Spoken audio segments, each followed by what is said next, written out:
Peace, peace, peace, peace, peace. We let some people get up in here. Shout out to everybody here or people that's coming into the building. Let me see. Oh, I gotta go to chat. Let's do this. Peace, peace, peace, peace, peace. We let some people get up in here. Shout out to everybody here. All right, I gotta turn off the sound people that's coming into. So let's do that. See who's in the building. When you come in the building, please say hi, say what's up. Let me know you're here. This is my first time using Zoom to go live, so I don't know how it's gonna act. But if you're here, drop a comment, mainly so I know where to look for comments, where to respond, because this is my first time using the Zoom to go live. I usually use YouTube or StreamYard, or I just go live straight up, on my phone, but it's my first time using this particular app, using Zoom to go live. So if you're here, drop a comment. I see one person in the building. Okay, I'm gonna start soon. I know I'm starting late. Let some people get up in here. Let me see if I open this chat. Can I see people on YouTube? Hopefully. All right, we'll get started soon. Give some people a chance to get in here and we'll get started. But let me talk about what I'm going to talk about tonight. What I'm going to talk about tonight is I am going to talk about relationships. And I'm going to talk about relationships and how these relationships relate to Freemasonry. There's a lot of people right now, relationship coaches, relationship experts, Kevin Samuels, female empowerment relationship coaches, male relationship coaches popping up everywhere. Everyone's trying to learn how to deal with relationships, how to deal with people of the opposite sex, how to have effective relationships. We just came out of quarantine, everybody's hot and bothered. People want to link up with people. People want to know where people are, People want to know how to have an ideal relationship and how, what's the best role that they should play in this relationship. So the reason I'm talking about Freemasonry and in particular is because a lot of people have a demonic aspect of Freemasonry. When they talk about Freemasonry, they're talking about, the Illuminati. They're talking about, secret societies and, the rich, the wealthy, the elite, the 1%, right? Most of us know about that story, but there is another story to Freemasonry. And the real story of Freemasonry, it's really our stolen legacy. And by that, I mean melanated people. It's really our stolen legacy. And Masonry is basically a remixed version of the Commission mystery school system, which you may call the Egyptian mystery school system. And what they've done through Masonry is basically preserve the basic tenets or the basic laws of Freemasonry. Now, do all Freemasons know what they're doing? No, most just want to be part of an elite group. They want to connect, right? They want to throw parties. They want to learn a little bit, right? But mostly it's just a social group. It's just a group for connection. This is usually people that haven't gotten past the first 3 degrees of Masonry, which is most of the people that are Freemasons, to be honest. So the average person that you see, Prince Hall, they're usually only go up to the 3rd degree of Freemasonry. So I want to explore some of the basic tenets, show you how they relate to relationships, show you how they relate to gender roles, and also do a little bit of deep diving into the Boule. Explain to y'all what the Boule is, show y'all how the Boule is affecting y'all life. You know what I'm saying? Because a lot of y'all think that it's Black Lives Matter, and if they're Black, they got your back, and Black power.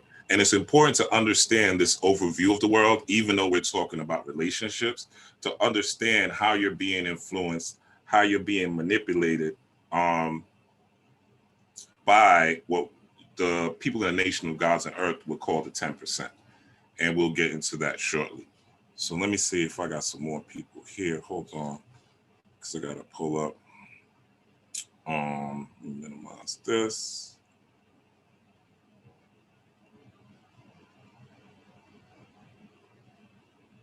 Okay, peace, Janet. All right, got a couple people in the building. All right, so I can't see the comments in the chat, but we're gonna start anyway. All right, so let's do this. All right, shout out to y'all who's in the building. I see 5 people here. If you're here, drop a comment. Let me know you're here. All right. I see I got to go back and forth from the comments. I might just pull out. Actually, this one I'm going to do. I'm pull up my phone, and I'll pull up my own shit from my phone.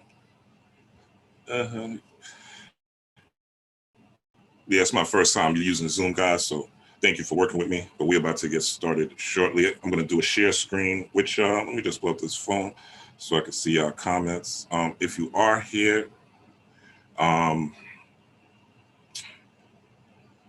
just press a 1. Let me know you're here in the building. You can see if you are here, please hit that like button as well. I promise you this will be an informative and educational show. You should come out with this with working knowledge, should come out with this with a great way to approach a relationship, should come out of this with a great way to approach men or women to know what you need to do and to understand some basic core life principles. And these are the basic core life principles that are taught in the Entered Apprentice degree of Freemasonry. And some of it is coded, so I'm going to decode it. So it may not go according to what all the Freemasons would say, but I'm going to decode it based on my understanding and based on looking at it and the downloads that I got to even approach this particular information. So let me pull out my channel. Okay. I see myself. Good. It may not go according to what. All right.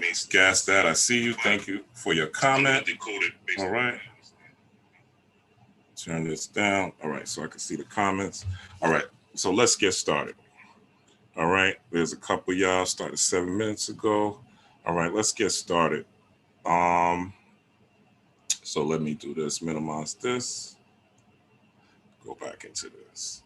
All right. So what we're going to do, let's start. We're going to be sharing screen because I want to show and prove to y'all everything that I'm talking about. Because my first school of thought is from the nation of gods and earth. So the gods taught me that you got to show and prove whatever you're talking about. A lot of y'all get information on the internet and y'all just run with it. You know what I'm saying? Y'all don't even take 30 minutes or 30 seconds, actually. 30 minutes is too much time for y'all because I know y'all got to go in the shade room and watch the next gossip, right? But y'all really be taking like whatever information someone gets on YouTube with, on Instagram or Facebook, and as long as it sounds good, y'all run with it.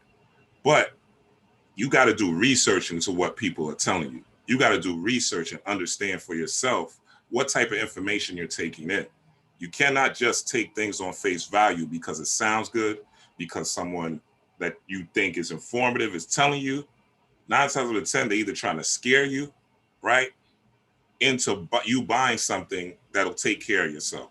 So they scare you, they hit you with the fear, the aliens are coming, the world's about to end, the white man is going to ruin your life, racism, right? These are common themes. The next bomb, right? Oh, this prediction is going to happen in the future.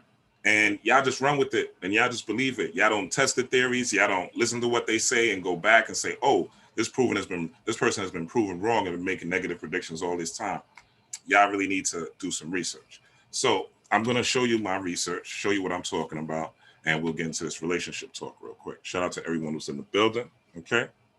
So let us do this. So I'm going to share my screen. All right.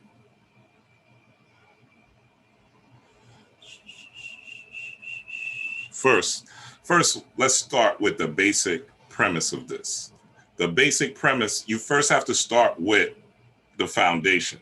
And the foundation is, who are you? Zero Cool, thank you for the super chat. I appreciate it. But the thing is, who are you? Actually, let me start this now. All right. So we're sharing the screen. Okay. So many of you have seen this before, I'm sure. This is the Masonic symbol of the square and the compass with the G inside of it. Now, many people think that the G in the Masonic compass is for, the G is for God, right? Because that's what we've been taught. We've been taught that the G is for God. We've been taught that, that's just what we would recognize it as a spiritual symbol, right?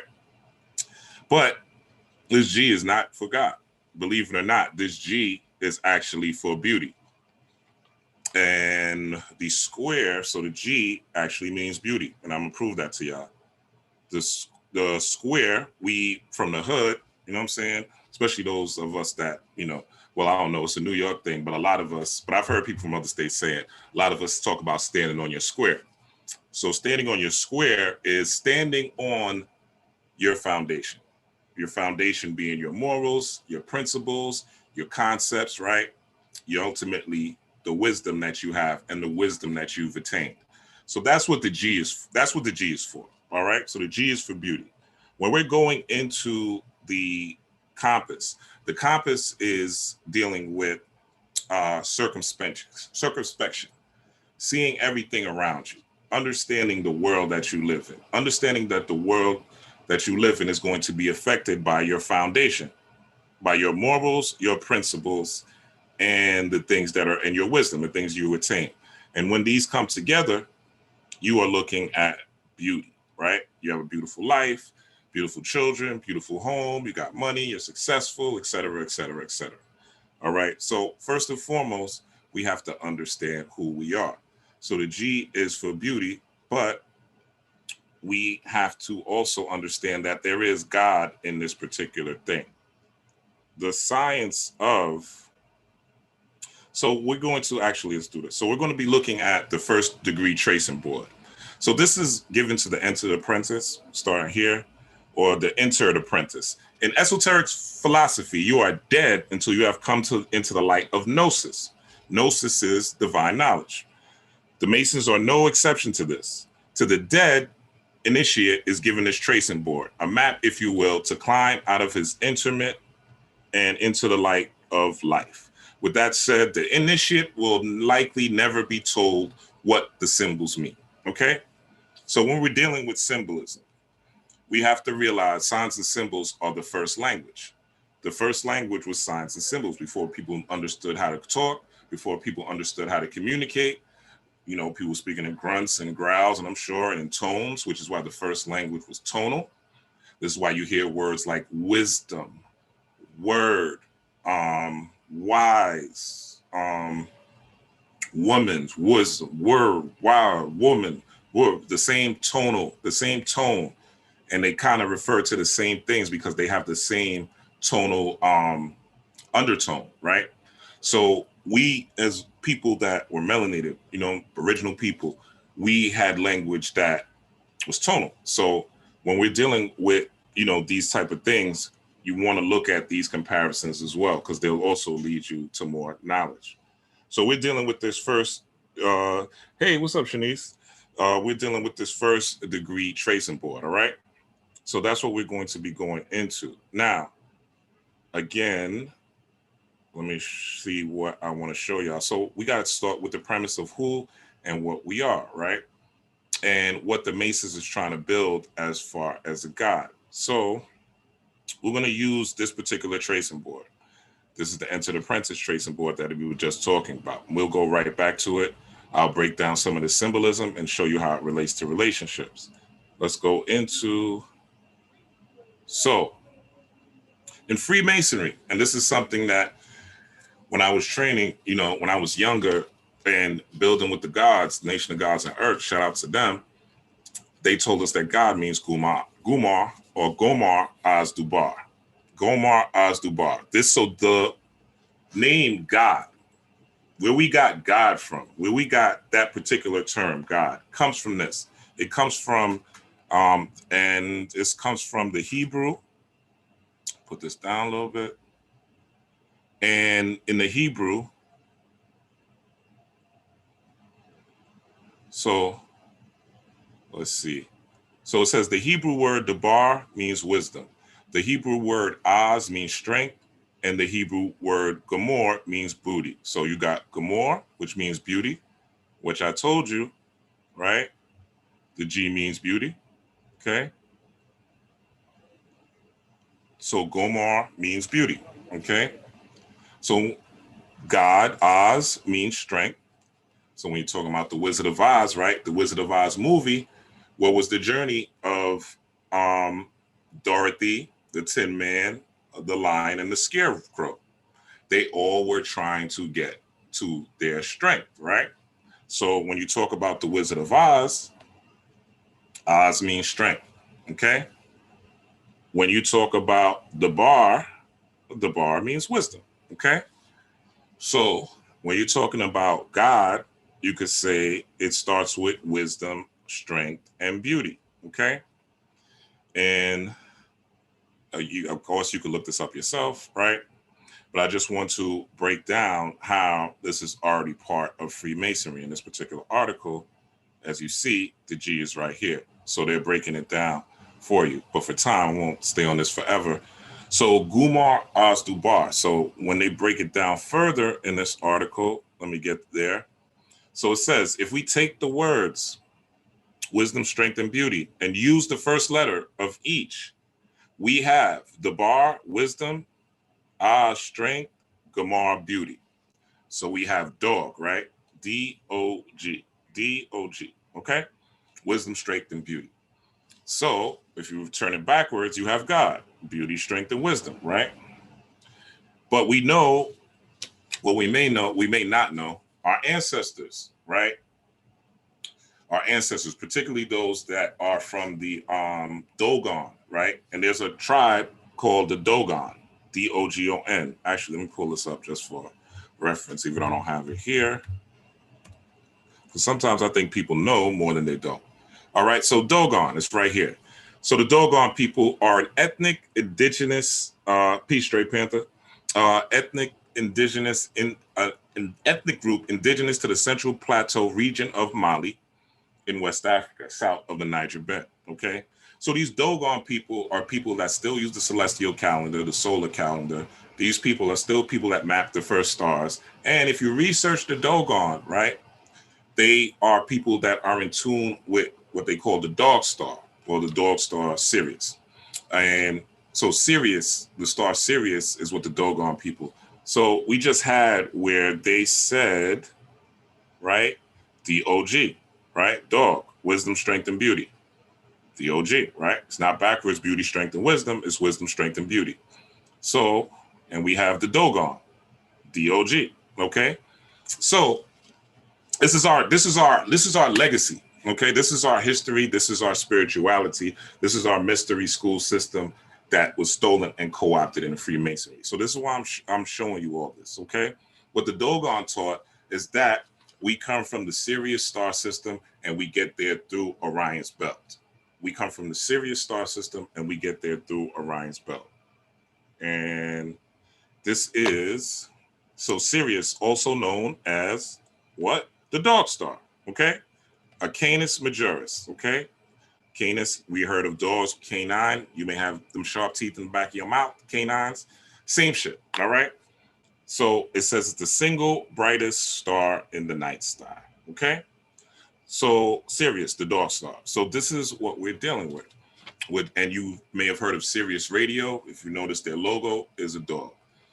So our ancestors again taught us that we came from the Sirius star system, that is the genesis of us. That is where we go and our spirits are housed, and we come basically back down here on earth, which is hell. Believe it or not, you don't believe you're living in hell, but think of it this way: your body oxidates, right? So not your body, but yeah, your body oxidates and things oxidate. Look at it this way: let's say if you leave a car, right? If you leave a car sitting down for quite some time, you don't mess with the car, you don't turn it on, you don't start it, you don't run it. After a while, what's going to happen to that car is that car is going to break down. That car is going to start rusting, right? Back the candy paint, you know what I'm saying? Them Vogues you got on there, you know what I'm saying? Them spinning rims, all that shit is going to evaporate. It's going to start to rust. That is oxidation. They have things called antioxidants. One of the best antioxidants is a fruit called blueberry. But oxidation happens to you too. What happens when you get older? You lose elasticity in your body. Your skin, you know what I'm saying, starts to sag. You know what I'm saying? You start to get bags under your eyes. You start to get wrinkles. That's oxidation. That is from your body basically burning here. Okay, oxidation is basically a fire that's burning your body. And just like that car rust, just like if you put an apple out for a little while and you start to see that apple rotten, that's oxidation as well. Over time, you are oxidating as well because you live in hell. Okay, because you're in an hell realm. Earth is hell. Okay, if you are here, it's because someone in your past life didn't teach you the right lesson. Okay, or you not didn't teach you the right lesson. Well, two things: you didn't learn the lessons that were given into you, and you fucked up somewhere. Someone in your bloodline, in your ancestry, not someone out there, but your own ancestry, right? They messed up somewhere, and you're back here again to cure the bloodline, and hopefully at the end go back to Sirius and become a dog star, right? That's the goal. That's really the goal of this, to leave the planet and go back to outer space. As the song says, every nigga is a star, right? So when we're talking about this, and if you are here, please hit the like button. I see 12 of y'all here. Shout out to y'all. Okay. So we're talking about the dog star. So I wanted to show you how this all correlates. So we're going back. We're talking about this. We're talking about Freemasonry, all right? So let's go into, so now that we broke that down and just a look at, I might have kept it up. Did I? Okay, yeah. So just a little fun fact, right? If you're looking at Orion's belt also has 3 stars, right? So we're looking at the belt of Orion, right? Going into Sirius, right? And if you live in New York, I'm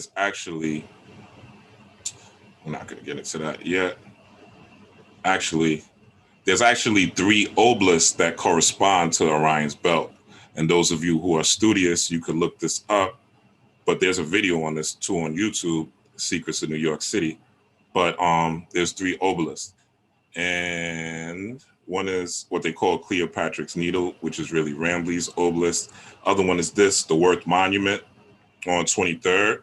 And they got some BS ones here, which don't mean anything. And there's a third one. No, that's not it.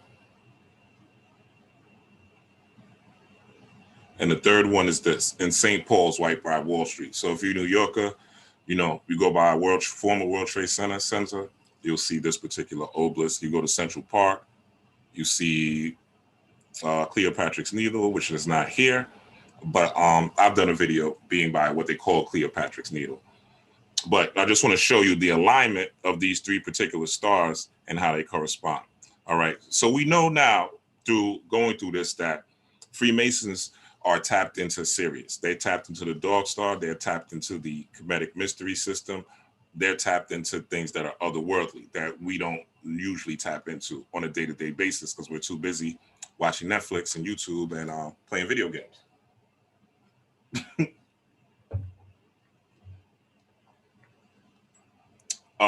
Violet Warrior said, is that the Sri Lantern? Yantra. This is sacred. Oh, you're talking about behind me. This is sacred, basically sacred geometry and the tree of life.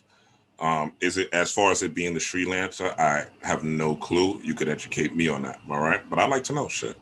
I just thought it was dope and it makes me feel good having it behind me. It's really that simple.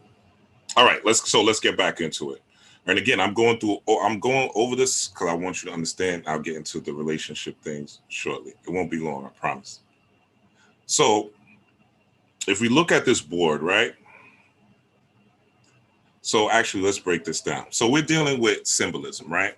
When we're dealing with this, we're dealing with a symbol, right? This is a sign and symbol. Looking at this, just without understanding it, it means nothing. It's just another sign and symbol. But when you could break this down, it makes a whole lot of sense, right?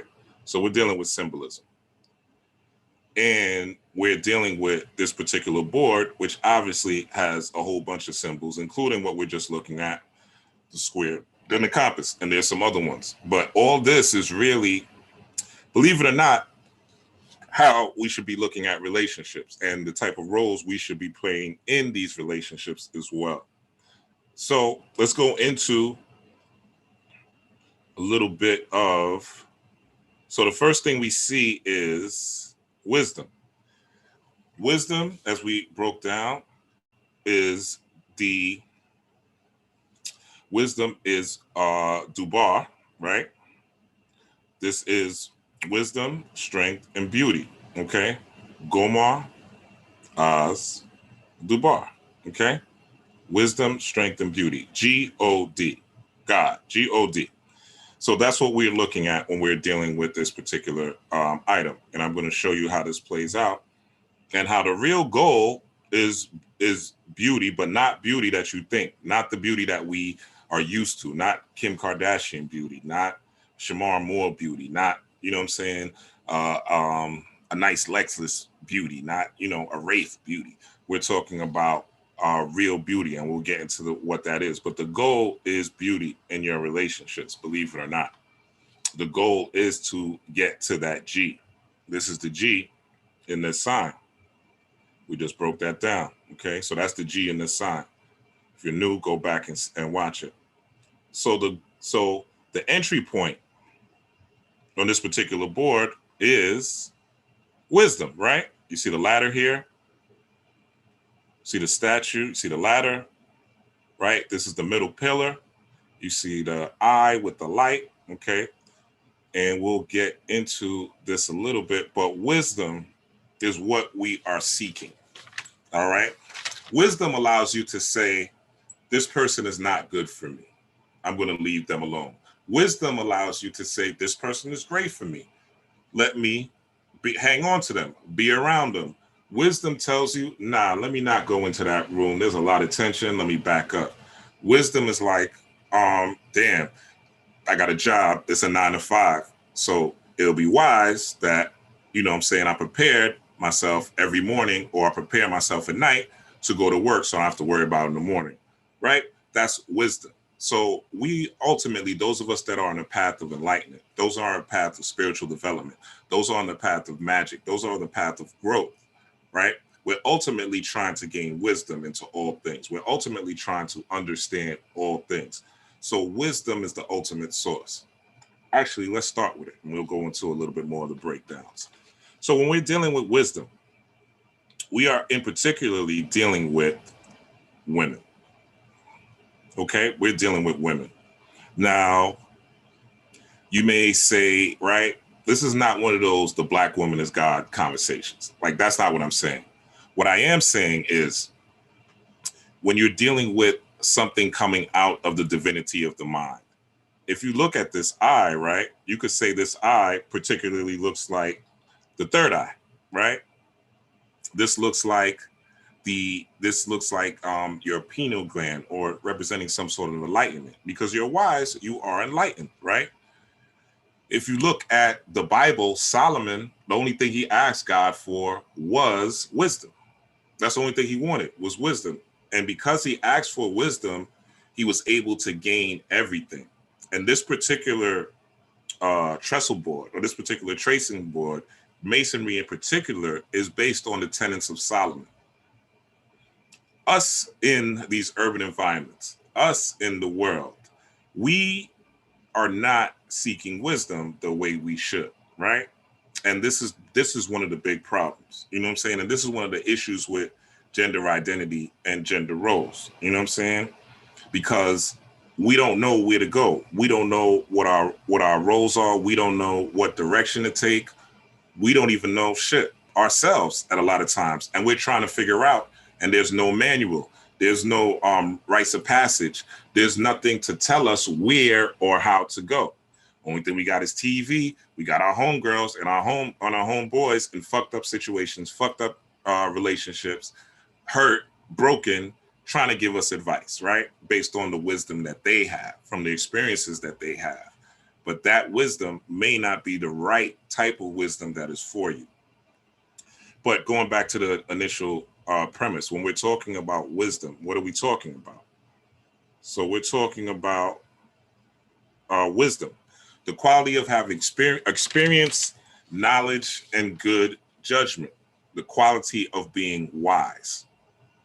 It's very important that this be the premise of you choosing a mate.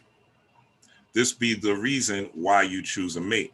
But we don't know how to choose mates because we are not picking from our experiences. We are not picking from having knowledge, and we are not picking from having good judgment. And we don't really know. You know what I'm saying? We learn a lot of times through trial and error, but it's already known in this particular board. Just to show you another example of wisdom, right? Wisdom is called Sophia. This is Gnostic Christianity. So wisdom is called Sophia. So wisdom was always regarded as a woman, right? Always regarded as a woman. So when we're talking about wisdom, we're talking about womanhood. Ultimately, we're talking about mothers, ma'aters, mothers, right? Which contains the deity Ma'at, the Egyptian deity Ma'at. So we're talking about wisdom coming from a mother or wisdom coming from a woman, right? The gods call their women wisdoms, right? It's a big thing in the Nation of Gods and Earth theology. So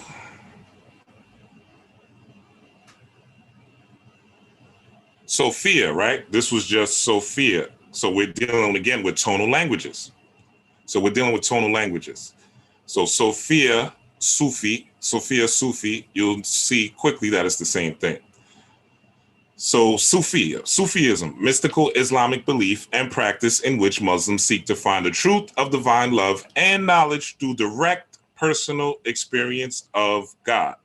It consists of a variety of mystical paths that are designed to ascertain the nature of humanity and God, and to facilitate the experience of the presence of divine love and wisdom in the world.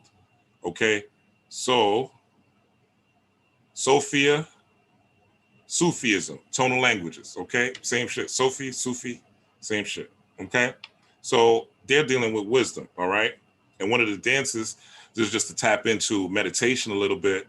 This is called the Sufi dance, right? Sufi dance. And these are what they call whirling dervishes. And this is a form of meditation as well. So you don't have to be sitting still to meditate. You can meditate, okay? It says Sufi whirling or Sufi turning means listening, is a form of physically active meditation which originated amongst certain Sufi groups. So when you are dancing, when you are running, when you are working out, particularly when you're running, you get a runner's high. When you're dancing, you're lost in the music. This is a great time to tap in and to meditate on the things that you want and the things that you want to manifest, in particularly wisdom, right? Okay, because it shows you that you can do that while you're dancing, and they've tapped into this. So a little more wisdom, right? So if you look at this picture, there are three pillars, okay? There are three pillars, okay? Wisdom, strength, and beauty. Now, we've already covered wisdom. When we're talking about strength, we are talking about the man, okay? When we're talking about strength, we're talking about testosterone.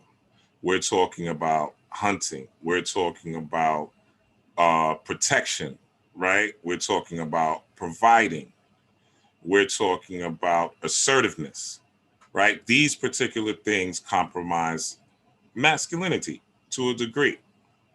Wisdom, but should be tempered by wisdom. We'll get into that a little more, right? When we're talking about strength, we're talking about masculinity. And when we're talking about beauty, we are talking about the combination of wisdom and strength in order to create beauty, in order to create God, because we know now beauty corresponds to the G in Masonry. So we're using the feminine, the masculine to create beauty. This is also woman and man and child, which the child is the combination of the man and the woman, right? So it is essentially the most beautiful part of both of them coming together to create life. That's a beautiful thing, right? But we could also look at this in other areas. But we'll get into that shortly. I know y'all probably hate me, but we'll get into that shortly. So when we look at these three pillars, where it comes from is Egyptian gnosis, right? Or Egyptian wisdom. That's Sophie, right? And this says how to subdue your lower animal self. So it says Pharaoh holds twins opposites: shepherd staff, mercy, and flail, severity, and balance. Those of you that are familiar with the Kabbalah, the Kabbalistic tree of life, will know the pillars of mercy and severity. Okay, so when we're looking at both of these, it says both are used to subdue animals. Here they symbolize mastery over one's lower animal nature. The shepherd's staff is used to pull stray animals by the neck without hurting them, mercy. The flail is used to beat animals into submission, severity. Okay, so these pillars are also evident here as well.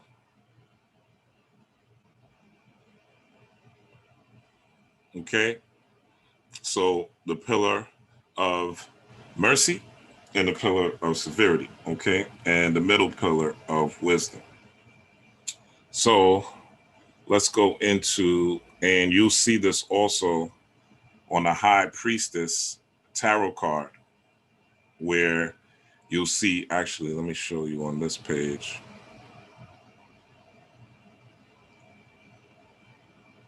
Where you'll see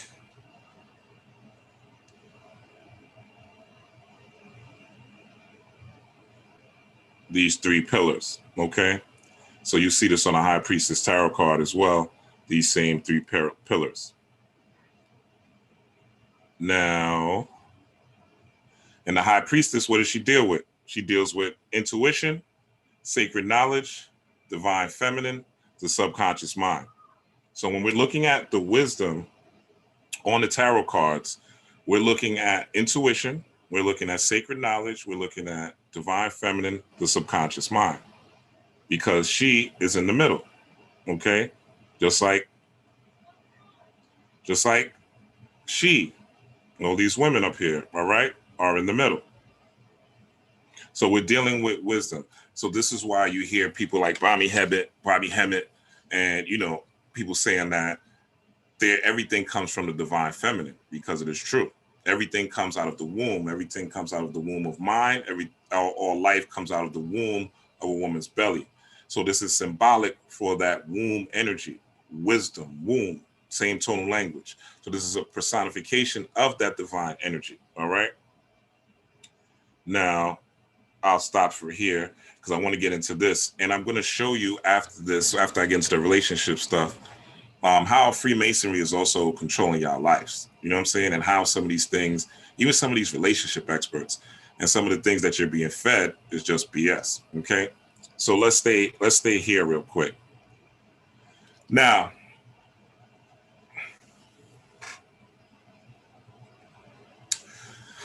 we all know men don't do no choosing. Okay, men don't do the choosing. Women do the choosing. All right. When you are without a woman saying, yes, I will be with you, without a woman opening her legs to speak, just keep it real, opening her legs to let you in, without her opening the door to let you in, without her coming over, without her accepting you as her man or her boyfriend or whatever the case is, whatever your, status is, whatever nowadays, it's up to the woman. Women do the choosing. Women are the ones who make the decisions on who will be in the relationship. Women are the ones who make the decisions on who they will sleep with, okay? When you're dealing with a man, right? Let's go back to the strength pillar. When you're dealing with a man in the strength pillar, what you're dealing with is when you get with a man, he is not the person that's going to do the choosing, right? Most men will sleep with, let's keep it real. There's a lot of men that will sleep with anything. You know what I'm saying? Most men think as far as their penis. Most men, you know what I'm saying, get erect all the time, and we're thinking about how to release that erection. You know what I'm saying? In somebody. You know what I'm saying? So men pursue women. You know what I'm saying? Men go after women, they pursue women, they do things for women, right? They get nice cars, they get nice houses. You know what I'm saying? And not to say women don't do these things either, but a lot of times men do this because it's attractive to women. A lot of men are doing things, dressing up nice and doing things to be attractive to women. If there were no women around, you know what I'm saying? A lot of men wouldn't drive these cars that they drive. A lot of men wouldn't be wearing these gold chains and these ice and these diamonds. A lot of men wouldn't be getting haircuts. A lot of men would be dressing up to look nice, like wearing gaiters and all that. None of that. You know what I'm saying? A lot of these things, this peacocking, so to speak, is for women. You know what I'm saying? And the strength of a man is to show that he is able to protect and to provide, right? So when we're dealing with this, women in particularly have to be very careful of the type of person that they allow in their vicinity, that they allow in their body, that they allow to be a partner. You know what I'm saying? Because, and really, if you are a woman without wisdom, right, you may encounter a man. This is what we would call, quote unquote, the thug, the gangster, right? The killer. And you think, oh, let me see that. And you think that because this person, one second. And you think that because this person is showing strength, they're a thug, they're a killer. You know what I'm saying? Dope boy, whatever it is, right? You see strength in that person. They fly, they got a nice car, you know what I'm saying? They're making money, they're like they're doing their thing. You see strength. So, but this particular item right here, right at the base, is called a level. Actually, I should break down these implements first. So this particular level is dealing with, so I broke down the square earlier for those who are here. The square is your foundation. This is your morals. This is your principles. This is your divine consciousness, your subconscious mind, whatever you want to call it, right? Your divinity. So when you're dealing with wisdom, this square is what the equivalent of standing on your square, standing on your foundation. Make sure your foundation is firm. Your foundation has to be that of wisdom. And this does not have to do with gender specifically. If you're a man, your foundation has to do with wisdom. If you're a woman, your foundation has to do with wisdom. That's really what this is all about. This is all about getting the knowledge of the universe. Magic is about affecting your environment using wisdom, gaining knowledge of hoodoo, gaining knowledge of voodoo, working with your ancestors, wearing crystals, taking spirit baths,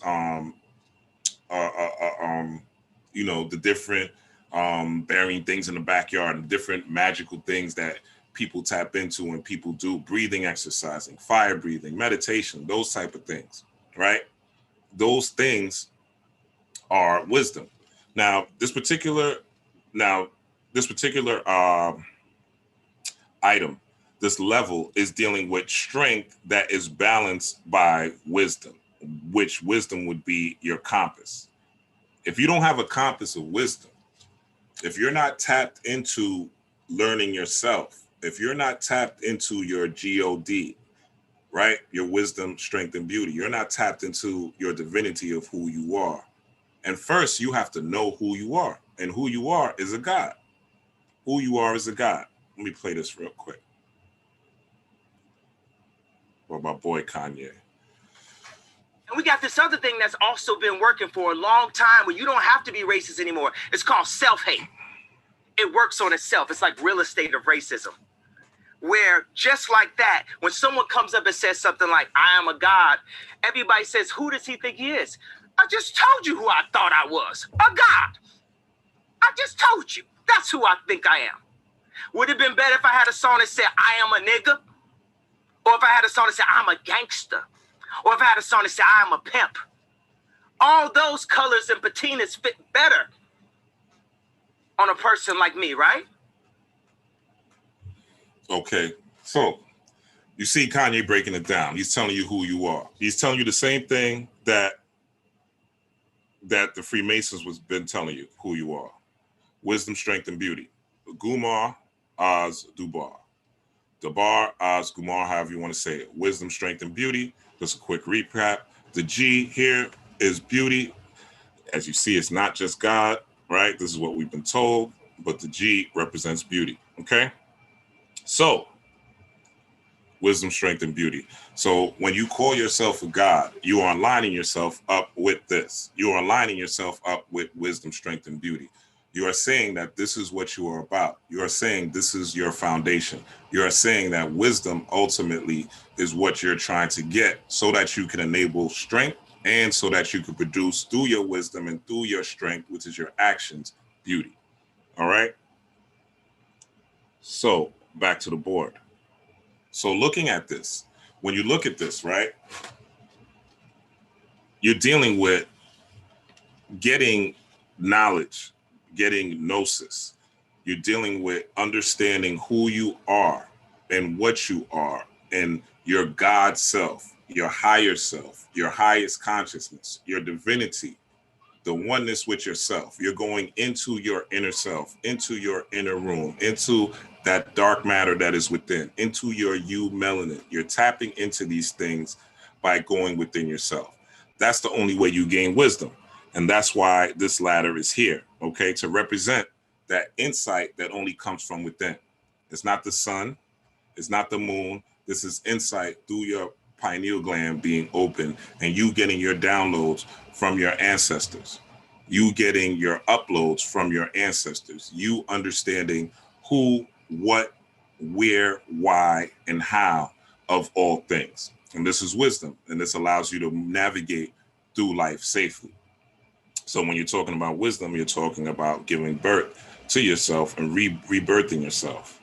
Now, the square is here because this is the foundation. The compass is here because this black and white checkerboard represents good and evil, positive and negative. Positive and negative must exist. Okay.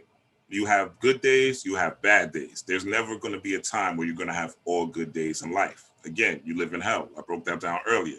Why we live in hell, what it means. You're literally living under eternal fire, and you will be here for a little while be due to oxidation. Okay, so you will be here for a little while. We all know people die after a certain period of time. They came out with a scientific study saying that there's no way to alleviate death, no matter how much you work out, how much you eat, how great you work out, how you take care of yourself, you're gonna die. I don't know why they need a scientific study to prove it, but that's what they did.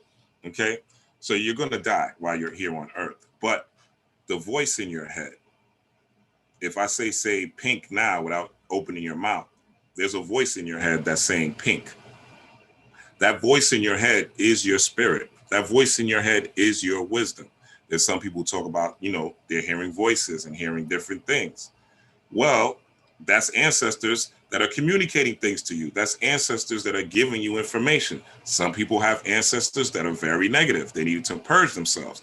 They're hearing voices about things that are not cool, that are negative, that are depressing, that are downtrodden. And sometimes these voices that we hear are voices that we've implanted ourselves due to not having wisdom, right?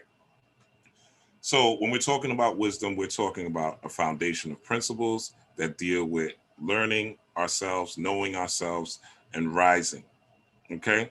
So you're dealing with womanhood, ultimately, womanhood. If a man leaves, woman has to take care of the family. She has to be wise. She has to know how to make a dollar stretch. She has to know how much money to put in her gas tank. She has to know how much, the type of guy she's going to bring around her children, the type of way she's going to dress, right? It takes a lot of wisdom in order for a woman to manage. And we know there's a lot of single mothers out here, right, without men. So what happens when that, and I'll go into the ladder and stuff soon, right, and the keys and all that. But what happens, right? So when a woman, let's say a single mother, right, she doesn't have a man. What happens is a woman goes from her wisdom, right, into wisdom becoming strength, right? So this is when you say a woman becomes masculine. She's going from wisdom to strength, wisdom, strength, and beauty, right? So she's engaging in her wisdom and her strength, which makes her masculine, which makes her more assertive, which makes her more aggressive, which makes her more of her go get it. She becomes what they call an alpha female, right? Where she's super outgoing, quote unquote, feels like she don't need no man.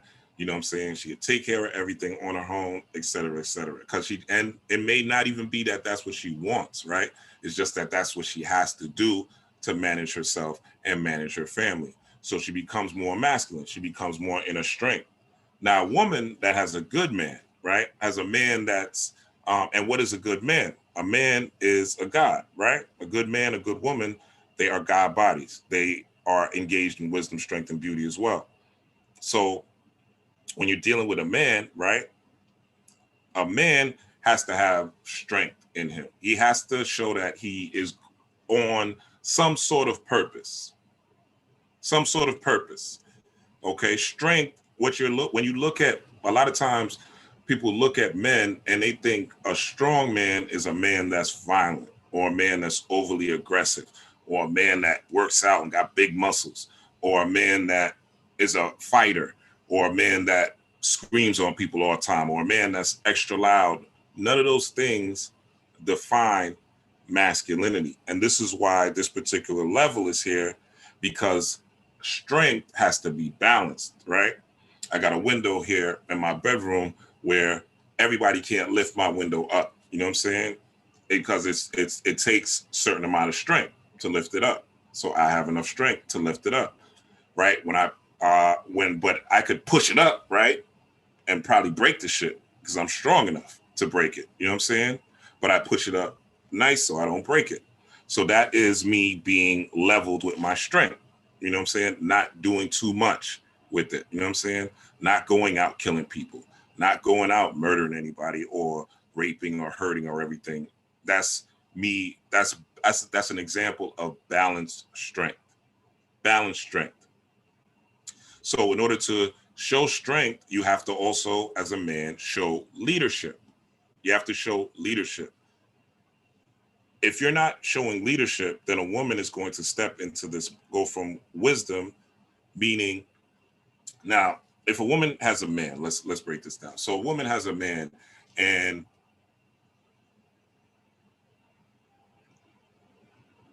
let's say he is weak in some area, and he may not be strong enough to lead, or he may not know how to lead, or he may not have received the wisdom, or, got the information. A woman, right, will tell you. Women will tell you who you are. Women will tell you what you are. Women will see if you're weak. Women will see if you're not on your shit. Women will see if they're not on your grind. They will inform you. Women are always analyzing, all right? That's wisdom. They're always trying to figure out, is this the right person? Am I supposed to stay here? Is this the person that should be around my kids, right? They're always analyzing. Now, what a woman will do to a man that shows strength, that has some leadership qualities, is she will try, a real woman that's wise will try to give him some wisdom. Hey, baby, maybe you need to look at it this way. Hey, baby, maybe you need to take this type of turn. Hey, baby, maybe you could, look at things a little bit, or do this, or maybe if you buy this, this will help, right? Seeing where a man, where he's just strength, right? Pushing, going, hustling, grinding, trying to make it happen. You know what I'm saying? She'll be able to see, well, maybe you're doing it the wrong way. Maybe you should do it this way, right? That's wisdom. And if she has the right type of man that has measured strength, he's not just, who the fuck you talking to? Why you talking to me? You can't tell me nothing. You can't tell me what to do. You know what I'm saying? I don't listen to no women. You know what I'm saying? I'm a man. You're supposed to listen to me, blah, blah, blah. It's unbalanced strength. Unbalanced strength. Okay? So now a woman that is not wise, right, who doesn't have wisdom, the way she's going to give you the message and deliver the message, if she's in her masculine, she's going to deliver that message with strength, right? She's been a single mother for a while. Maybe she had some bad issues in her past with family. She's going to deliver that issue with strength. I'll give you an example, right? Let's say, I don't know.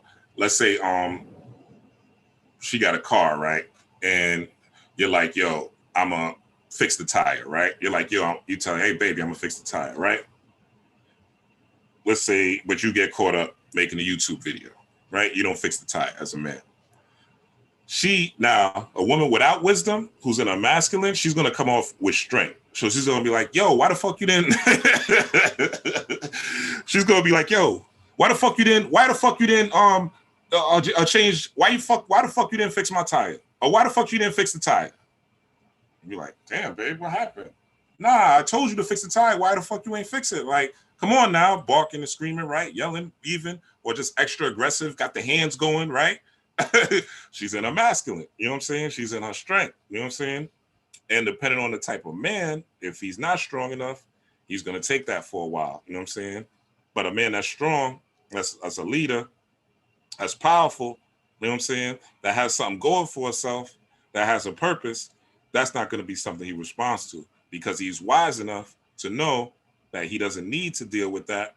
And he's wise enough to balance, to know that strength should be balanced, and he's seeing too much strength in his woman. Vice versa, right?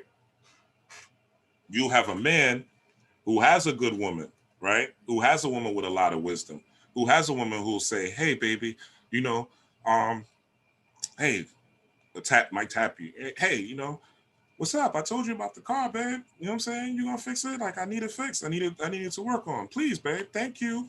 Give you a kiss on the cheek. You know what I'm saying? I know you got this for me, daddy. You know what I'm saying? I ain't gonna have to tell you a third time and walk out the room and say something quick.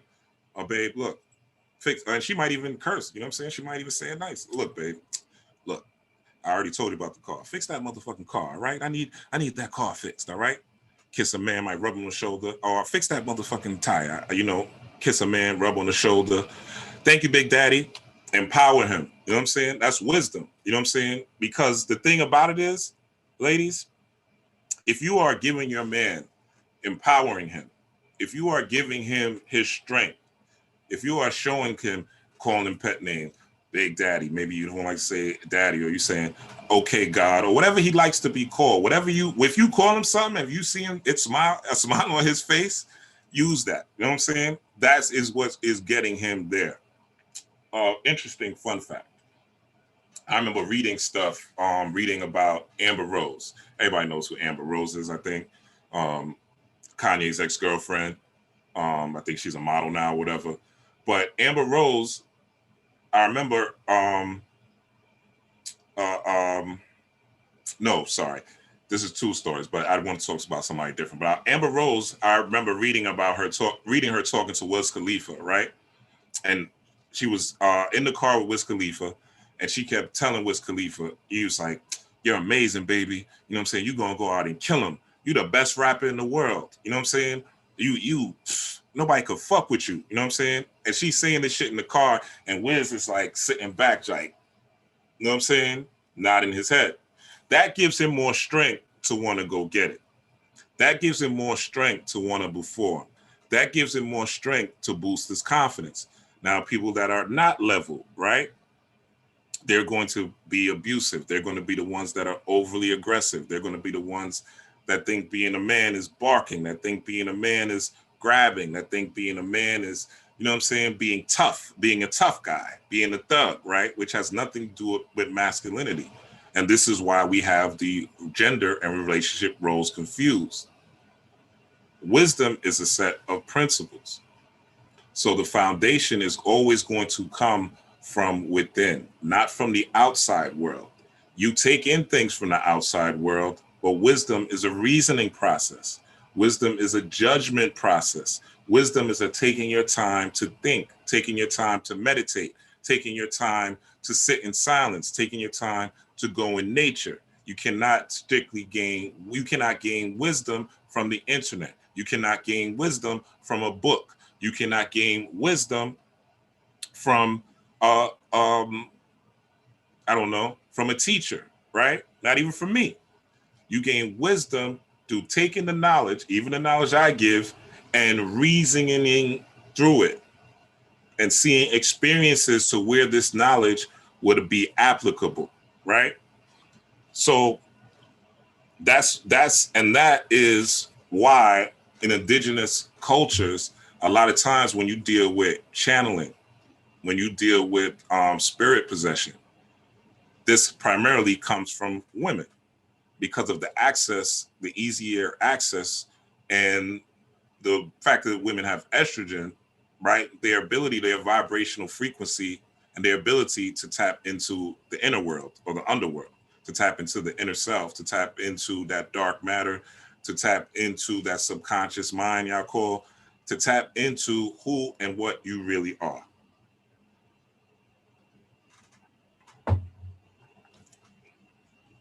So if you are here, please hit that like button.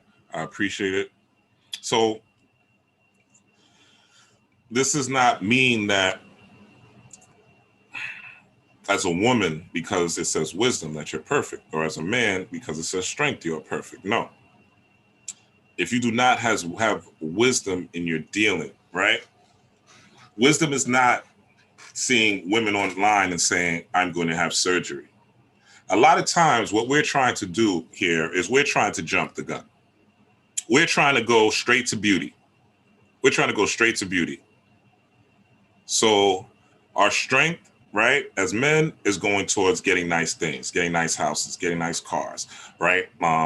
Wearing jewelry, keeping your hair cut, whatever, right? It's going towards beautifying, right? Beautifying the self. You know what I'm saying? Even if you are quote unquote a bum, right? You still want that beauty, right? You still want to make some money. You still want to take nice trips. You still want nice things, right? And that's everybody, right? That's everybody. But we go straight to beauty without having any wisdom, right? And also, if you're a woman, right, you are going straight. A lot of women, of course, they know they go straight to beauty, right? What they're wearing on Love and Hip Hop. What are they wearing on the internet? What's the new fashion trend? Well, what's lit right now? You know what I'm saying? What they wearing, and people just follow in the quest. You see it with the crazy eyelashes now. That's a Love and Hip Hop thing. I never seen those eyelashes until Love and Hip Hop. Never. You know what I'm saying? So this is people just going straight to beauty without having wisdom, not realizing that those big ass eyelashes are not to be worn in Walgreens. All right. Them big ass eyelashes are not to be worn in CVS, Target. You know what I'm saying? Going to work on a day-to-day basis. Those are for showgirls. You're shooting a music video. You wear the lashes so your eyes are seen. You're on stage. You wear the lashes so your eyes are seen. You're going to the club. You wear the lashes so you stand out more, right? They're accentuating. They're to accentuate you, not to be a permanent staple in your everyday existence. All right. They're to accentuate you, not so. This is going straight, getting plastic surgery. Okay. Going straight, not using wisdom, not realizing that many people have had plastic surgery. Many people are fucked up by it. Many people it doesn't work for. You know what I'm saying? Many people regret doing it, right? We've seen the ladies with the ant bodies, with the big booties, right? And the skinny ass legs. You know what I'm saying? That's people not wanting to do the work, the strength of working out, the strength it takes, the discipline it takes to diet, the discipline it takes to have a healthier lifestyle overall, right? So they go straight to beauty. And this is our problem. A lot of times we are looking for beautiful things from the outside world. We want a master teacher to guide us and tell us everything, right? We want a man or a woman to save us, to give us all the love in the world that we want, right? We want things on a silver platter. We don't want to work for the things that we want. And we damn sure don't want to get wiser in order to, because if we get knowledge, now you have a responsibility, right? And a lot of people stay in ignorance because they don't want to be responsible. They don't want the information. And if they do have the information is strictly so they can tell their friends and family members. The information is so that they could sound smarter to someone. The information is so that they could say, oh, I know what this is, or, oh, I know how to talk about this, but it has nothing to do with them actually taking action or taking steps or moving in strength. It's wisdom for the sake of having, it's literally knowledge. It's not even wisdom, because wisdom is worked on, it's judged through, and it's experience. So it's literally just knowledge. You know what I'm saying? It's just knowledge. And, you know, they say that women, this is not that they say, this is a scientific study, that women speak more than men. You know what I'm saying? So this also deals with wisdom being words, with that tonal wisdom words, that tonal language again. Okay? So how you speak in a relationship, ladies, it's important. It's important how you speak to your man. It's important what you tell him. It's important that he is inspired. It's important that he's motivated. If he is showing strength, that strength is leadership. He has a plan in life. He knows where he is going in life. He has a purpose, right? My purpose is doing this, spirituality, teaching classes. I'm writing a book. You know what I'm saying? Putting up a website. I do videos on Instagram, right? I do readings. I'm on my purpose. You know what I'm saying? What's yours? That's what you have to find out as a man. Once you find out your purpose, then you stay on your purpose and live that purpose. Okay? And that takes wisdom for you to understand and know what your purpose is and act on that. That is true strength. True strength is not having fancy clothes, not having the biggest car, not having the best job, not having the most money, not having the most jewels. Because at the end of the day, if you lose all of that, does that make you less of a man? No. Does that make you less strong? No. Okay? Doesn't make you weak either. What it does, it's simply just a situation that you have to apply strength to, and you have to find your purpose and go towards that purpose. A man without purpose is not a strong man. I don't care how much money he has. I don't care how good the jewels look. I don't care how fantastic and how charming his words are. If he doesn't have a purpose, if he is not working towards a purpose, he does not have strength. And if he cannot lead himself with his purpose, if he cannot lead himself in other areas of life, then he does not show strength. Everybody could sell some drugs. I've done it. Anybody could rob people. I've done it. Anybody could do some street shit. That shit ain't hard. Honestly, that shit ain't hard at all. Anybody could do some street shit. But a lot of times people are looking at that, and a lot of times, certain men will say, oh, women only want thugs. Women only want gangsters. They don't want me because I'm a nice guy and I'm a square and I work and XYZ. What these women are seeing is not just their thuggery and things like that, but what they are seeing is strength, that they are going after, even if it's illegal, that they're going after something, that they are in pursuit of something, right? Strength is also boundaries, okay? That's a big thing. If you are with a woman, fellas, and you don't have boundaries, you are not able to, and this is for men and women, like everybody got to have boundaries. So let me say that. But especially as a man, if you don't have boundaries, a woman will walk over you. A woman will walk over you in her wisdom, right? Her wisdom is to get to know you. Her wisdom is get to analyze you. Her wisdom is to go through this ladder with you. Okay, to go through you, and we'll get into this shortly, the ladder and stuff like that. But it's to get to analyze you, and she's always analyzing you. Okay, so if you don't show no strength, if you don't show that you have some boundaries, if you don't show you have some balls, if you don't show that you're willing to protect and to provide, right? And if you don't show her that, you're not just going to take everything, and you're not going to have everything. You know what I'm saying? Because you are that nigga. You know what I'm saying? She is going to eventually take over the spot. She's going to analyze you, and she's going to take over the strength spot because you ain't got no leadership. You ain't got no strength. You know what I'm saying? You playing Netflix all day. You watching video games all day. You know what I'm saying? And I've done these things myself. So I'm not telling you something that I haven't done. But I've also been in relationships and seen them fail from me playing too many video games, from me watching too many videos, for me not being on my purpose, for me not doing anything but for myself, but going home and then coming back home and watching TV. Now, if you get a regular person, they're okay with that. You go home, you do your 9 to 5, come home, watch TV, maybe party on the weekends, drink, and go back and do it again. Nothing wrong with that. But I figure if you're watching my channel and you're on a spiritual path, then that's not enough for you. Obviously, you want to develop yourself. Obviously, you want to become stronger. Obviously, you want to enhance your mind. Obviously, you want to affect the things around you magically, right? So the goal is always wisdom.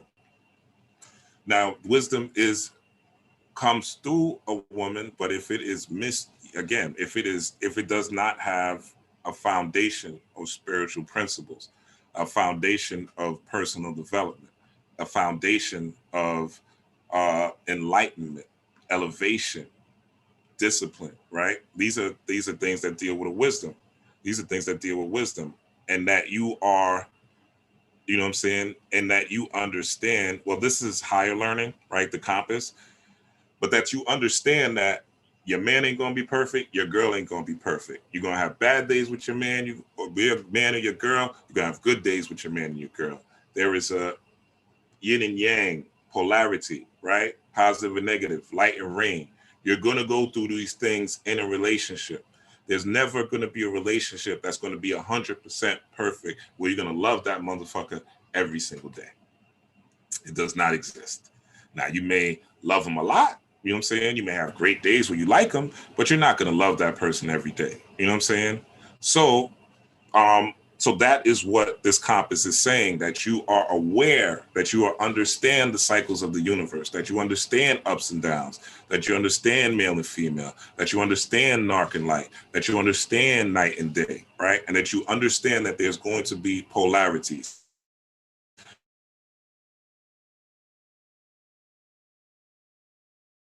Be able to go in the dark and fuck somebody up, right? But you're also able to go in the light and give somebody a hand and lift them up, right? That's balance, you know what I'm saying? And that's what we're trying to achieve here in our relationships. We're trying to achieve balanced and harmonious relationships, you know what I'm saying? So we all have to come from a state of wisdom, but in particularly, let's go into this. So this is basically a blueprint that is on the floor. So the blueprint is just you planning, okay? You planning your life. And this is not just for men that needs to have a purpose. Women also have to have a purpose too, right? But if a woman is in a relationship with a man, right? A man should definitely be on his purpose. A woman could get married to a man with a purpose because a woman has two particular things that, what was that? Peace, Renita. A woman has two particular things, right, that she could be in a relationship with a man that is showing true strength and that is on his purpose. She could be his partner, meaning she's engaged in business with him. So you may start a website, you may start a moving company, right? You may start a catering business, a food business, right? She's his partner. Both of y'all are you talked it out, got the wisdom, got the blueprints, did the knowledge, okay, you made the plan, all right. Now you both are going to execute, okay? And when you execute together, that's going to lead to beauty. The moving business flourishes, right? The website flourishes, you're making money. That's the beauty of it, right? So this is the path. Wisdom, strength, and beauty. All right. So the wisdom is you getting the knowledge, reasoning through the knowledge, getting the wisdom, then you put it into play. You take action. You're assertive. You move on it, right? And that leads to the beauty. Okay. So a woman could be a partner. Okay. This would be the alpha female, where she's a partner. But some men don't want you to be an alpha female. Some men don't need an alpha female because the alpha female is automatically going to be in her masculine. A woman that's making $1 million, like an Oprah or J-Lo or some shit like that, millions of dollars a year. This is why Oprah's like, I don't want no man, because she's in her masculine. Okay, she's dealing with wisdom and strength all day. Okay, she don't got no man. Nor does she feel, well, I'm not gonna say she doesn't need, nor does she feel like she needs a man. But the thing is, the more a woman engages into this type of thing where she's taking on a masculine role, it diminishes her wisdom. It diminishes her ability to tap in. And this is evidence, and a woman will tell you when she's working all day, you know what I'm saying, and thinking of different things, you know, a lot of times a man will come home and a woman that dealt with the kids, she done ran to the grocery store, you know what I'm saying, she done made breakfast, lunch, and dinner, you know, and went to work and shit like that. Like, she's tired, and then she don't want to have sex with you. You know what I'm saying? Because that's how a woman operates. Where a man, we could work 10, 12 hours a day. We still want to come home and fuck. We still want to come home and have sex. So we're fundamentally different in that. That's that whole men is for Mars, women is for Venus. Mars, the planet of courage, aggression, direct action, right? And Venus, the planet of love, you know what I'm saying? Affection, visualization, things like that. So when you are this alpha female, now if you have a goal and you guys both have a goal, understand that. But can also lead to health issues. You know what I'm saying? You being a partner. You know what I'm saying? Ideally, if you go back to the 50s and 40s, you know what I'm saying? Things like that. You had, you know, the man going to work in his strength, going to work, you know what I'm saying? Making his money. climbing, the ladder of corporate America or whatever he was doing, right? In his strength, in his masculine, you know what I'm saying? And you had the woman at home, you know what I'm saying? Taking care of the man, making sure his clothes was ironed, making sure his food, was taken care of, making sure that his he has something to drink for work, come home, maybe give him a massage, rub his feet, right? Because she knows that the man is out there going to get it. So that is the difference between being a partner with a man and being support. That other woman the latter woman is supporting, you know what I'm saying? But because she knows her man has a mission, he has a goal, he's on his purpose, he's trying to get it, he's making it happen, and she's like, I'm a supporter. Now, that's the support part of a woman. That's wisdom, and that's wisdom also in a woman, knowing who to pick, again, and knowing what type of man that she's choosing. Because again, sorry, ladies, women choose. Women do the choosing. You're the ones who decide to open your legs. You're the person who decides to bring them around you and your kids. So you have to analyze and vet a person to get to the point to know, okay, this person's on their purpose. This person's doing this, or this person has a regular job. Maybe this person's on his purpose. Okay, maybe, and you could tell because a man will tell you, you know what I'm saying? I know I'll tell you, look, you know what I'm saying? I just need you to give me some advice on this. I just need you to give me, you know what I'm saying? Show me how to do this, or I just need, you know what I'm saying? X, Y, Z. You know what I'm saying? I don't necessarily, now, let me say this. Now, if you want to partner up with me, right? I'll partner up with you and we'll work together. But at the end of the day, you know what I'm saying?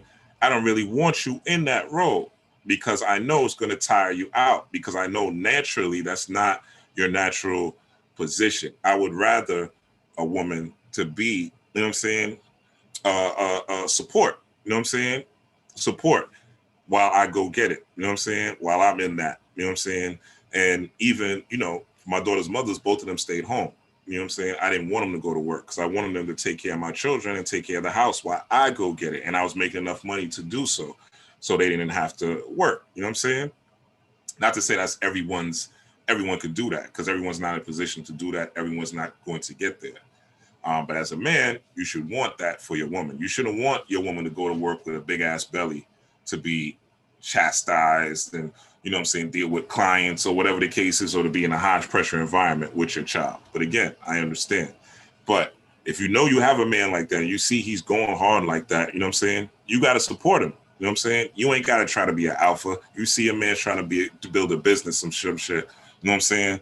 And he's not necessarily saying he wants you to be part of the business. He's saying that's his business. Now you may say, baby, but I want to do a business too. Okay. You guys have something separate that y'all are working on as a family unit. You know what I'm saying? Or you guys could combine and come together. But again, you have to realize there's a lot of energy, and the woman's going to have to step into her masculine to be that. As a man, that's naturally, you have a penis that gets erect for a reason. You know what I'm saying? It's because you're supposed to be the one getting erect in life, going to get it. Women have a vagina that takes things in for a reason. Giver, receiver, protector, provider, right? She's supposed to receive and inspire. You know what I'm saying? That's what really, so when we're talking about these things, right, you got to realize our primary roles. Wisdom is going to give you what your purpose is. Doing the knowledge, studying, researching, right? And going over these things, pondering them, all right? These concepts and ideas is going to give you wisdom, male or female, right? But we know, and a lot of times, even look at the spiritual thing, right? Getting into spirituality. Most of that is through women. We're getting most of this through women. Women are the ones that are really promoting spirituality, really going out there. Most of the tarot card readers are women, right? Most of the people engaging in this were women. Well, a lot of men don't engage in this. Why? Because they're in their strength. They're in their testosterone. They're just moving blindly, right? They're just following what society tells them is what a man is, and doing that to be what a man is, and following the people in their environment to know what a man is. They don't know that a man should start with wisdom, right? A lot of women are not in that, you know what I'm saying? Or maybe they've tried to be that, right? Maybe they had a man that messed it up, or life and vice versa. You know, life situations have caused them to step more into their masculine, you know what I'm saying? Or a woman's naturally like this, you know what I'm saying? She's not in her masculine, but she's always trying to beautify herself, you know what I'm saying? And she feels like her physical, this avatar body is what's going to get her a good man, what's going to get her a leader, what's going to get her money, what's going to get her, you know, all the things that she wants based on just her beauty. And beauty does work for a limited time only, though. You know what I'm saying? I was telling my homie this the other day, we talking about women. I was like, beauty is works for a limited time only. After, I'd say, and y'all fellows in the comments, y'all can let me know, but I'd say probably 3, 4, 5 times max. After that 5th time of having sex and you looking beautiful and all that, that shit wears off. That shit wears off. You know what I'm saying? And even if you have the best sex in the world, eventually that's going to wear off. You know what I'm saying? Because you're not the only person with a vagina. So whatever vagina you got, whatever skills you got, there's somebody else out there that got them too. You know what I'm saying? There's somebody else that got the same skill sets you have in bed. So the thing is, the thing is, beauty is not enough. Having fancy clothes, look, as a man, having fancy clothes, having jewels, having a nice car, you know what I'm saying? Having a nice house, all those things, right, are beauty, but they're not enough to sustain a relationship. Just like her being beautiful, like I said, I lost my thought, but I'm back to it. After like 5 times, you're looking at as a man, you're looking at a woman for what she could give you. What can I get from her besides a how's your day? What can I get from her besides I'm bored? What can I get from her besides the latest gossip on TV? All she is pretty and some pussy. Now a lot of guys will get trapped into that for quite some time because they don't have no wisdom themselves. You know what I'm saying? They don't have no wisdom themselves. So they caught in a loop, right, with this woman, right? And vice versa. The woman don't have no wisdom, so she's caught in a loop with a man that thinks he's a man, but's not really a man, just seeking beauty. You know what I'm saying? And he's caught in the loop because she's fine, she looks good, right? There's no wisdom, just seeking beauty. What the fuck is video? Hold on.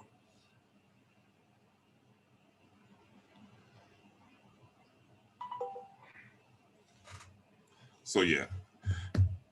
So just seeking beauty. So what we're trying to do is we're trying to basically get away from looking at the outside world as validating our relationships, right? Not pay attention to the outside world validating our relationships. Let's get into a little bit more of the symbolism, okay?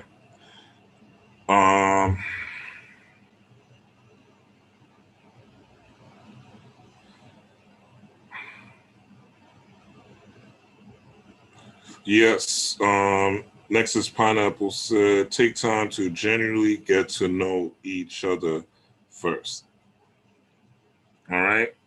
So yeah, that's very important. Taking time, all right? Wisdom, doing the reasoning about these people. Stop jumping into relationships like just because a person looks good, just because a person sounds good, just because a person feels good in bed. Just because you have sex with a person, a wise person, right, is not just going to say, after I have sex with somebody, we're in a relationship. That's not wise, male or female. But we've all done it one time or another. But it's not the wisest choice. And we've all suffered from making these choices at one time or another.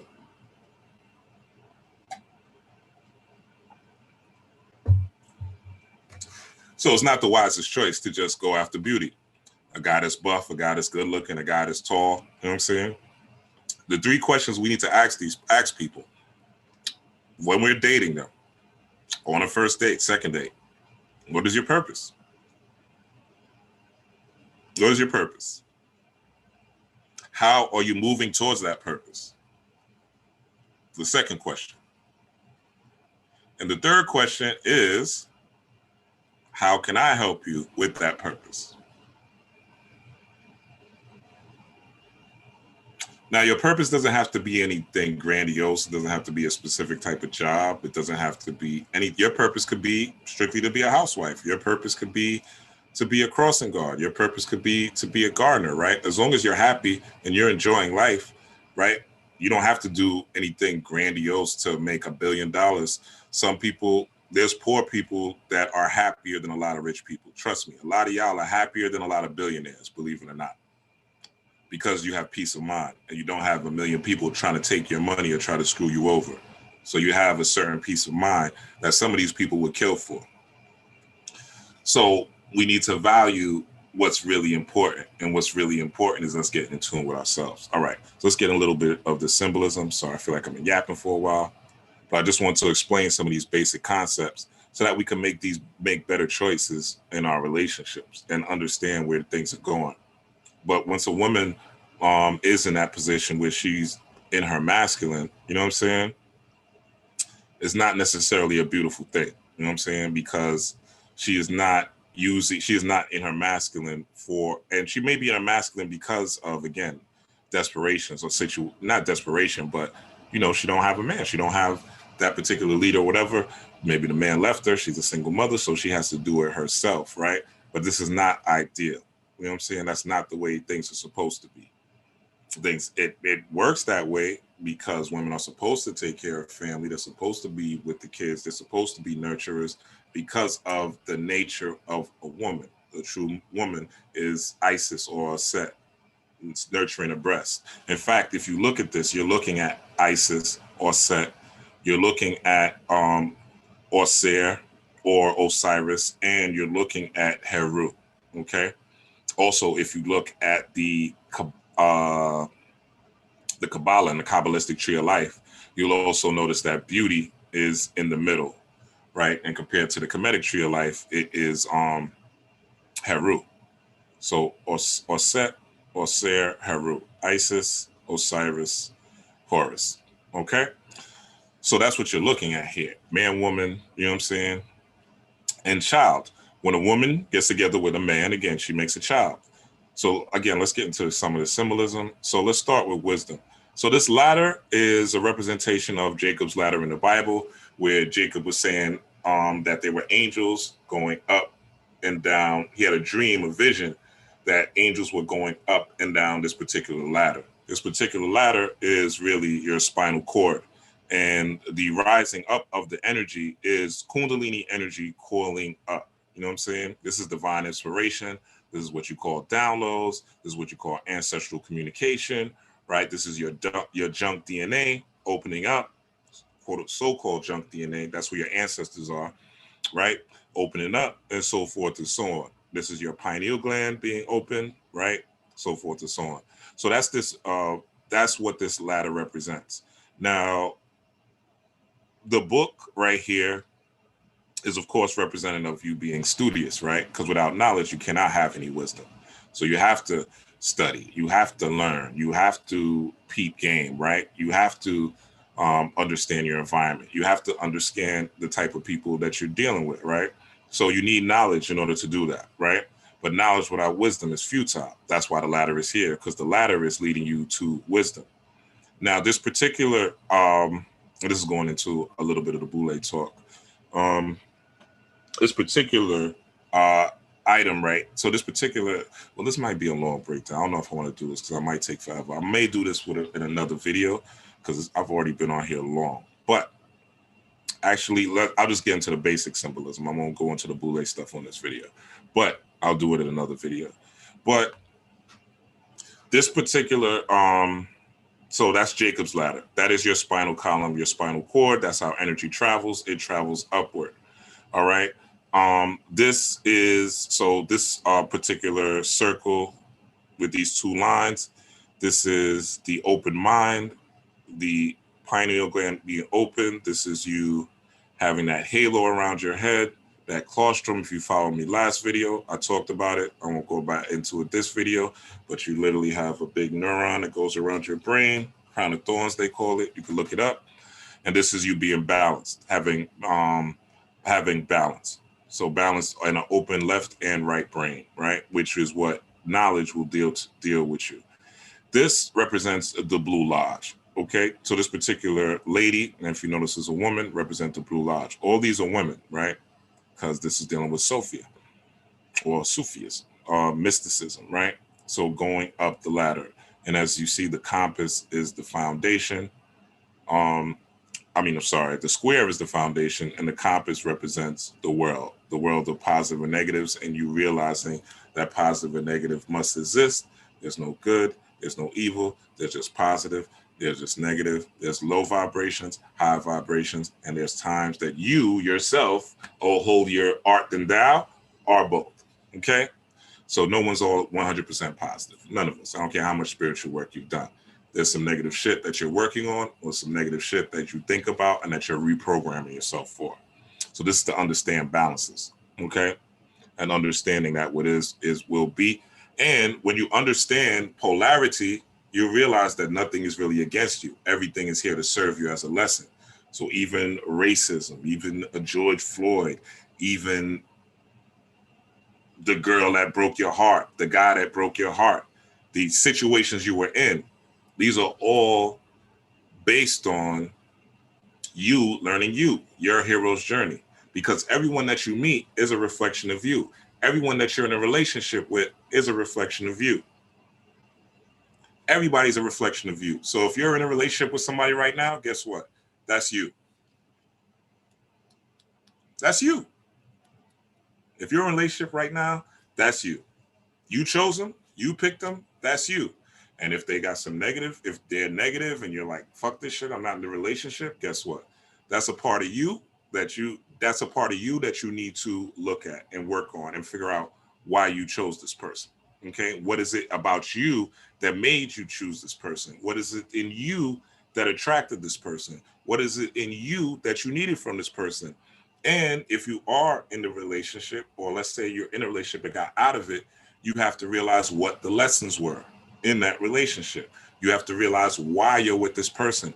What direction, if you're together already, what direction is the family headed? What are you trying to build with the family? What are you trying to create with as a family? What are you trying to create as a relationship, right?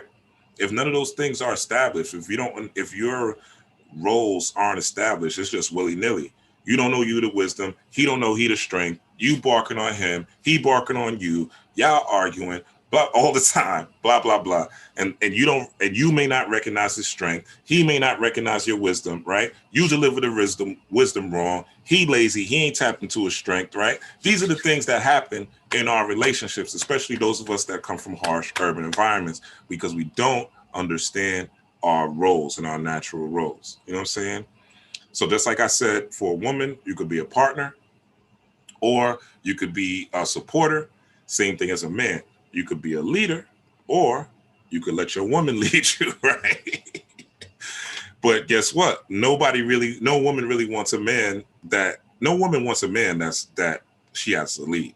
No woman wants a man when she has to step into her masculinity. She may like it for a beginning, but eventually she's going to reject it. Now, a lot of times let me give you a caveat on that.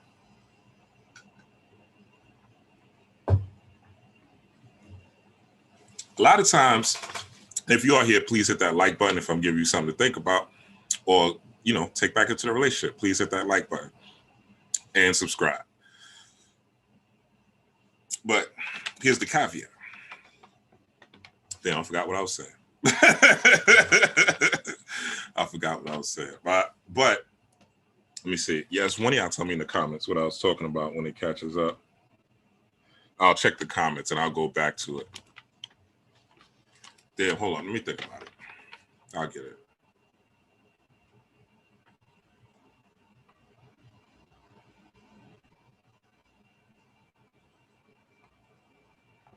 But yeah, it's again, I forgot. But it's all about balance, right? It's all about getting to the point of if you have, I know I was talking about a woman being in her masculine, and if a man is not in her masculine. Now, okay, so here's the caveat, right? You could have a man that's not in his true masculine essence,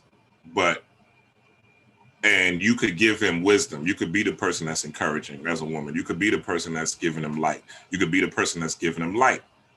And he's still not stepping into his strength, if he's still not stepping into his power, if he still shows that he has no initiative for anything, if he still shows that he's not going anywhere, you got to make a decision. You got to make a wise decision. And a wise decision may be to let him go.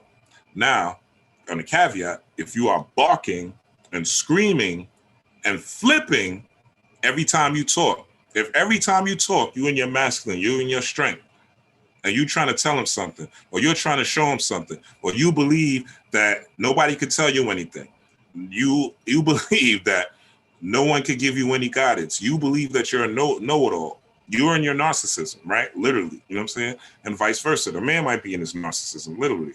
But I'm just saying this as a woman, you're talking to him crazy. What do you expect? He's not going to be in his strength. Even if he is in his, let's say you even met the dude and he's in his strength. And this happens a lot.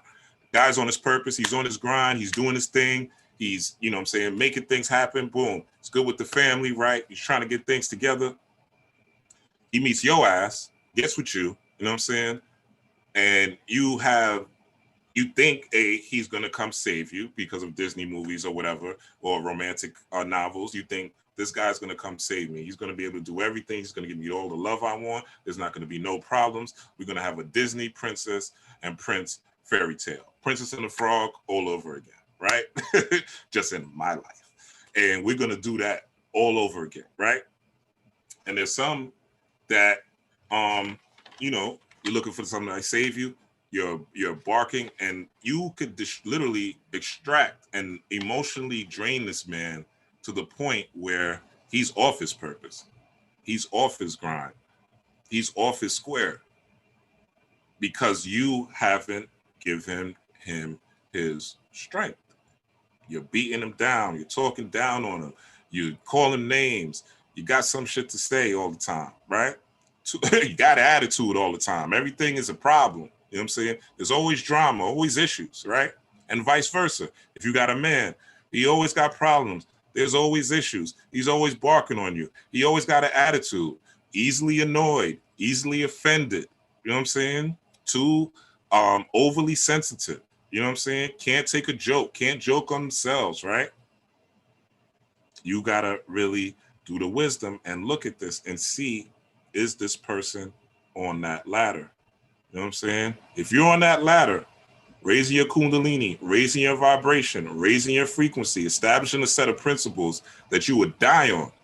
That's what the square is about. That's what this particular square is about. A set of principles that you would die on. That you're going to die on, that no one is going to shift or change. And these principles are based on your spiritual development, your boundaries, and the person that you want to be, and your purpose and how you want to manifest yourself here in the world, and the things you want to manifest yourself. But if it does not, if it is on TMZ, if your square is the Shade Room, if your square is a YouTuber, if your square is Instagram, if your square is Facebook, if your square is not you going within, taking these concepts, the book, taking these concepts, doing the wisdom, not just the knowledge, not just getting the knowledge, because getting the knowledge is great, but doing the wisdom, working through it, taking action, right? Reasoning on it, seeing if it makes sense for you. Actually, for strength, you got to reason on it. Some people don't even reason on the things that they take. That's why they believe everything, and that's why they get scammed so much, because you just taking in the knowledge. You know what I'm saying? You're not doing the wisdom to the knowledge, and then you're not applying even the knowledge that they told you. You know what I'm saying? So you constantly got to go back to the preacher for your fix, for your get high, right? So that's what this ladder symbolizes, okay? So you going within yourself. So wisdom, this is a gavel. People, those of us in the hood, we, don't want no gavels. We don't want to go to court and deal with it, being judged, right? Unless the judgment is in our favor. But that's where the gavel comes from, Freemasonry. Okay, if you notice the judge's robe, he's wearing black and white. Okay, same thing as this checkerboard, because he's supposed to be impartial. He's supposed to understand balance, you know what I'm saying? And not look at whatever person that he's judging and have a prejudice or a bias. Of course, we know that doesn't happen, but that is where it comes from, Freemasonry. This is why when you go in the courtroom, as soon as you look up, it says, "In God we trust," because it's supposed to represent this pillar of wisdom, okay? If you notice, this is going towards the sun, right? Because, and if you notice, this ladder is connected to beauty, okay? This ladder is connected to beauty. This is the Blue Lodge. This is the Royal Arch degree. And this is when you are 33 to third. You know what I'm saying? You've reached the pinnacle of Masonry. Again, this is based on the Egyptian mystery school system. So the gavel, this is called a gavel actually. The gavel, I forgot what this is called, forgive me. But basically this is about you, the wisdom, basically helping polish your flaws. Wisdom basically giving you the ability and the tools to get to who you need to be, to get to where you need to be. And a good woman has the tools, you know what I'm saying? It doesn't mean that she even needs a whole bunch of education or book knowledge. There's some women with wisdom who'll tell you shit, how to get food stamps if you're unemployed, or shit, how to game the system, right? Or they'll give you, or there's some women who got little education but know how to deal with law, or know how to you know what I'm saying, or this is the best way to stretch some money on a budget. If you got $5, this is what you need to make, and you have money for the week, you got food for the week, right? Wisdom, you know what I'm saying, it doesn't necessarily have to come with book knowledge, because women are automatically and are tuned in via their chemical makeup to get these type of downloads, to have women's intuition, you know what I'm saying? So they don't necessarily always need to read to know. They just have an inner knowing.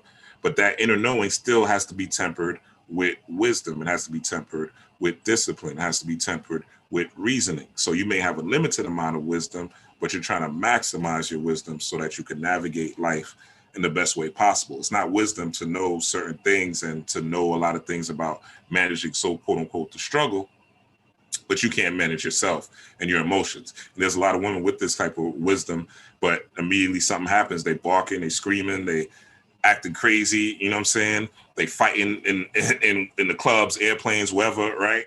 And fighting in the street, fighting in fancy restaurants, right? That's not wisdom, you know what I'm saying? That's not enlightenment. That's not a person that's trying to come up this ladder, you know what I'm saying? That may be a person that's too much into their masculine and it is not leveled.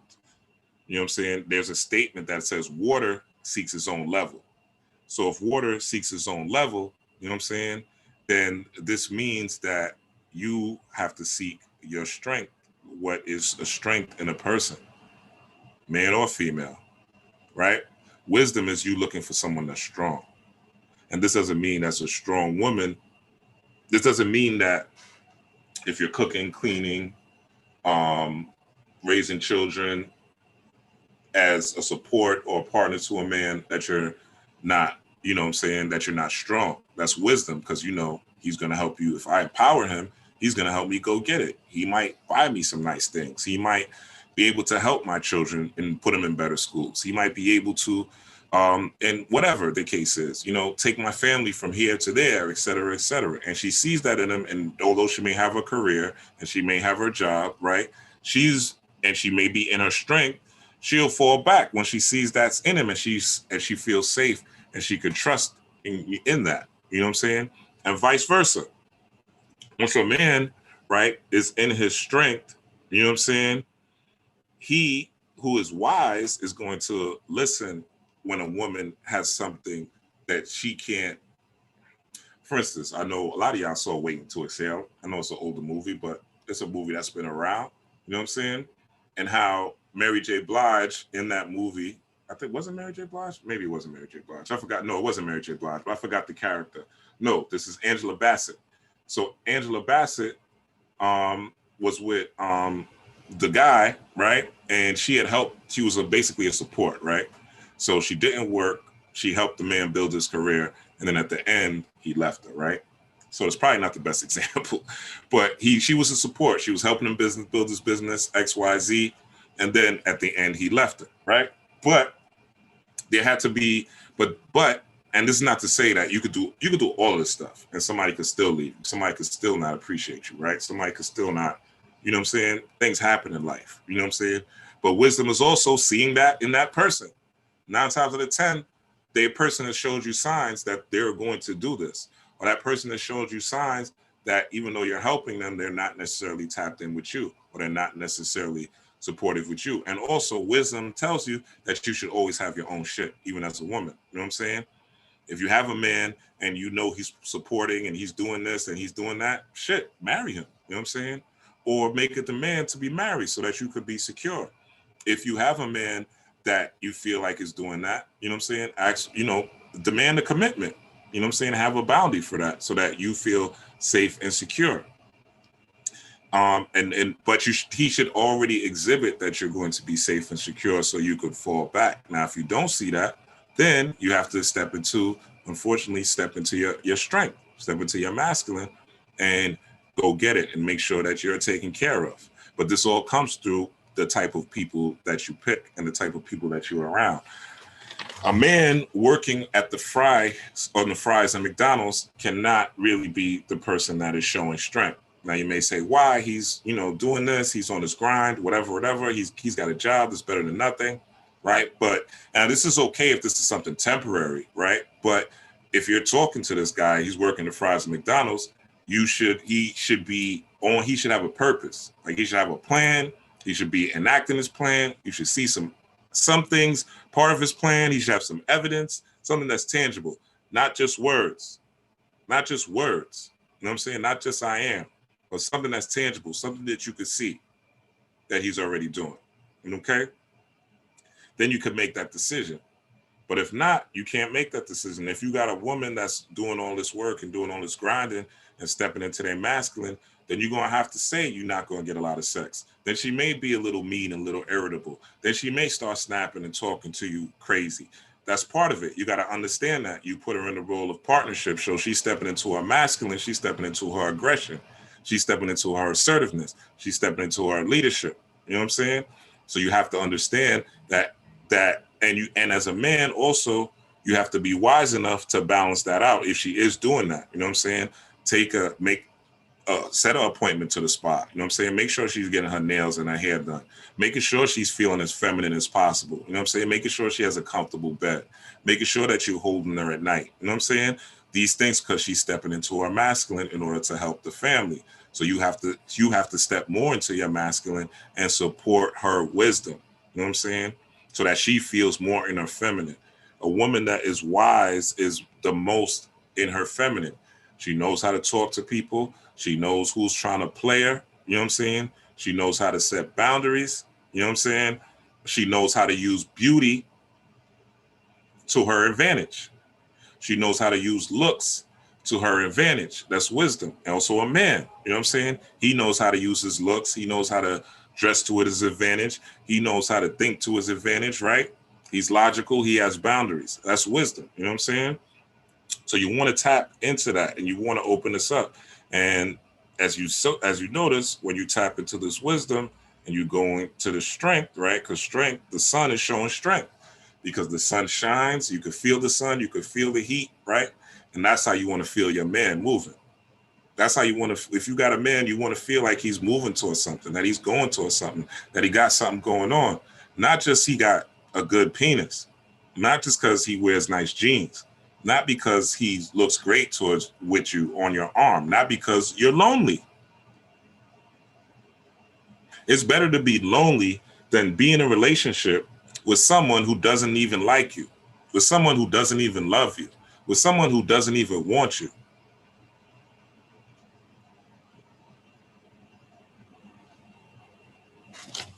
With someone who doesn't even want you.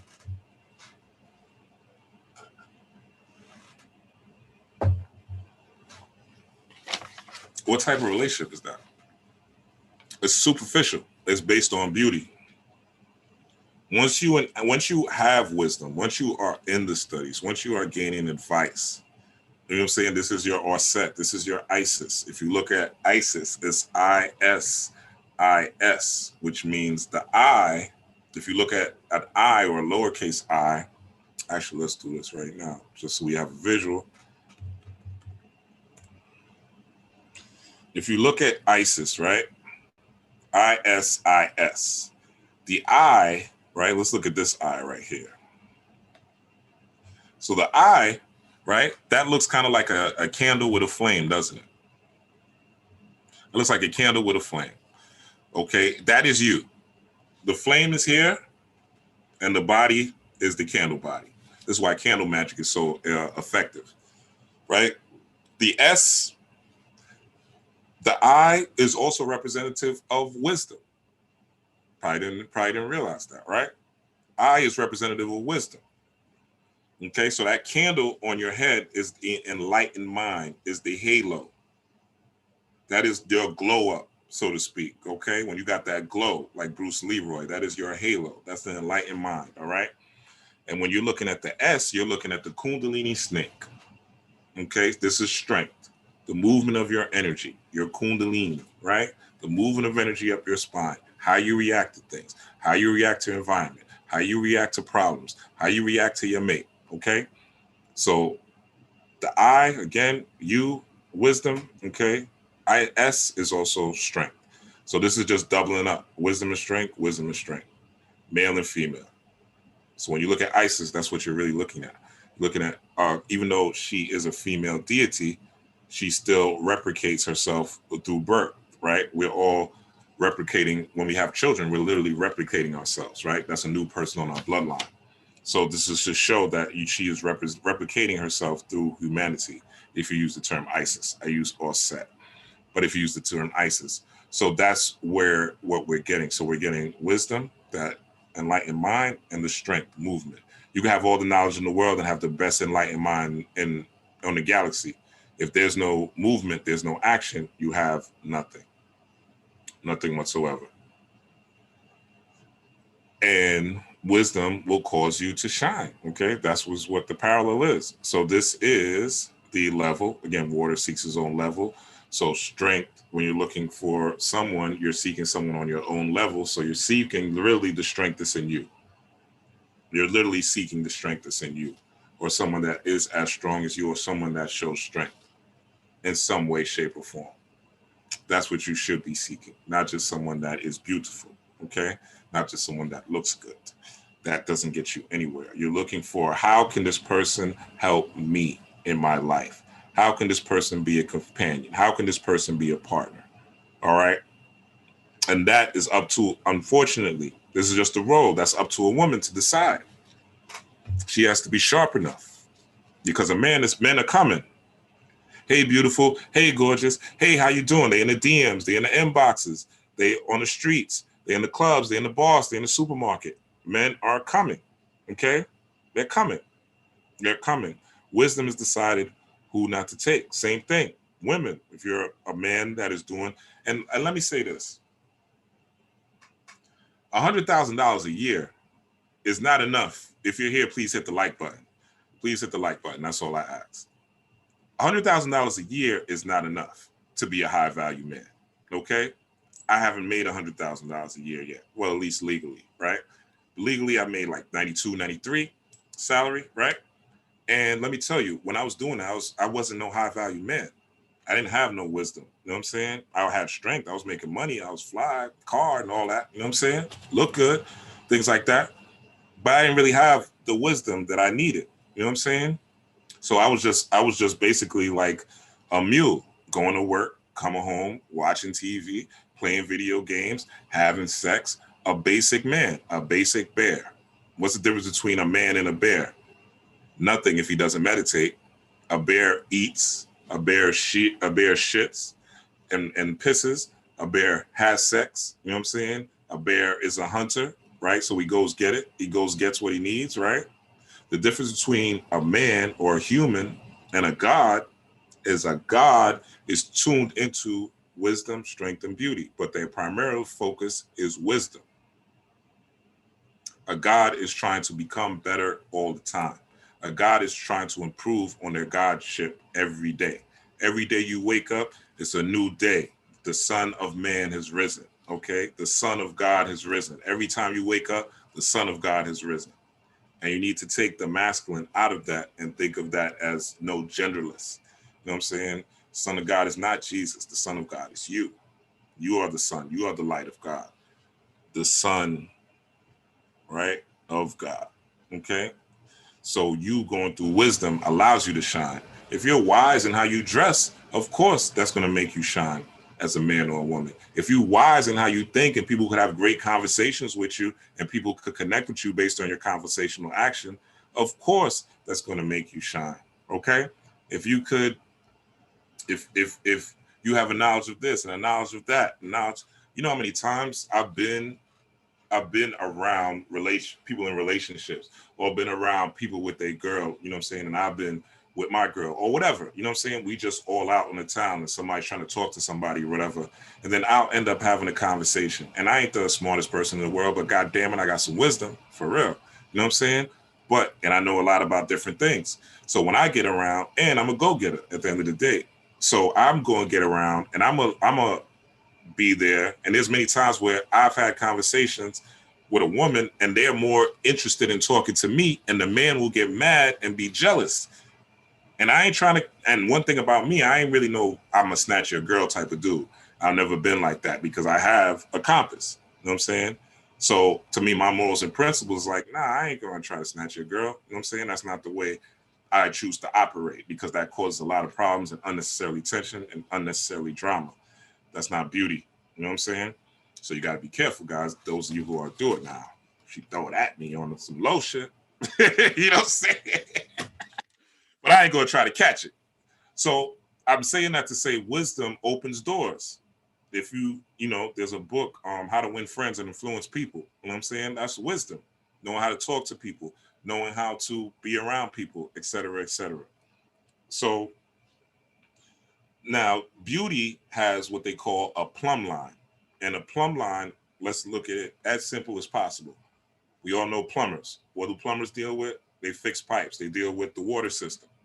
So when you're dealing with the plumb line, right, or this particular item right here, this is called a plumb. This is your emotions manifested. You didn't know that, right? This is water seeks its own level, right? And the plumb line is your emotions basically censored, right? So when you see a George Floyd 8-minute video, you don't tune in, right? You don't watch it. Reason why? Because you don't want your emotions to get tangled in, because that's not beauty. This is how you live in the world, but not of the world. You don't really watch the news like that because your emotions are going to get tied up in it naturally, and that's not beauty. You stay away from places and people that you don't like, people that are hating on you, things that you don't want to do, right? Things that you don't want to see. You stay away from food that's harming you, right? That's beauty. That's when your emotions are guided by wisdom, right? That's when your emotions, again, wisdom is knowing, right? Getting the knowledge, getting the wisdom, reasoning it through, and then strength is taking action. Strength is moving on it. Feminine, masculine. And then you give birth to something. That is beauty. You know what I'm saying? But wisdom is knowing when to click and watch the 8-minute George Floyd video. To date, I've never watched that video. A lot of police shootings. I think the last police video I've seen was I think Philando Castile. There's so many. I probably remember it, but I think Philando Castile or something. I seen the video and I was like, this is it. And I only saw it because it like hit my timeline and it like played automatically or some shit. So I was like, fuck it, let me watch it. But I remember like, I don't want to see this shit. Like, I don't want to see somebody fucking get shot in their car by police. Like, what? That's not beautiful. And my emotions will get, this is not wisdom. There's nothing I'm getting from that. You know what I'm saying? So that's not beautiful. So you want to tune yourself into things that are going to beautify your inner self, that's going to make you wiser, that is going to beautify your soul, that's going to beautify your mind, that's going to beautify your life here on earth. Stop being distracted. Stop being distracted by the outside world. Stop being distracted by what's going on in Israel. Fuck that. You hearing them? You here right now, wherever you are, America, most of y'all. You here. Figure out what you need to do for yourself and your family before you worried about what's happening in Israel. Figure out what you need to do for you and your family before you worried about Asian hate. Figuring out what you need to do with you and your relationship before you worried about another person's relationship or another person's gossip, or why Kanye and Kim ain't together, or why this person and that person broke up. Y'all so distracted, and y'all wonder why y'all relationships don't work, because they not built on wisdom. They built on shit that y'all saw from other people that y'all not reasoning on.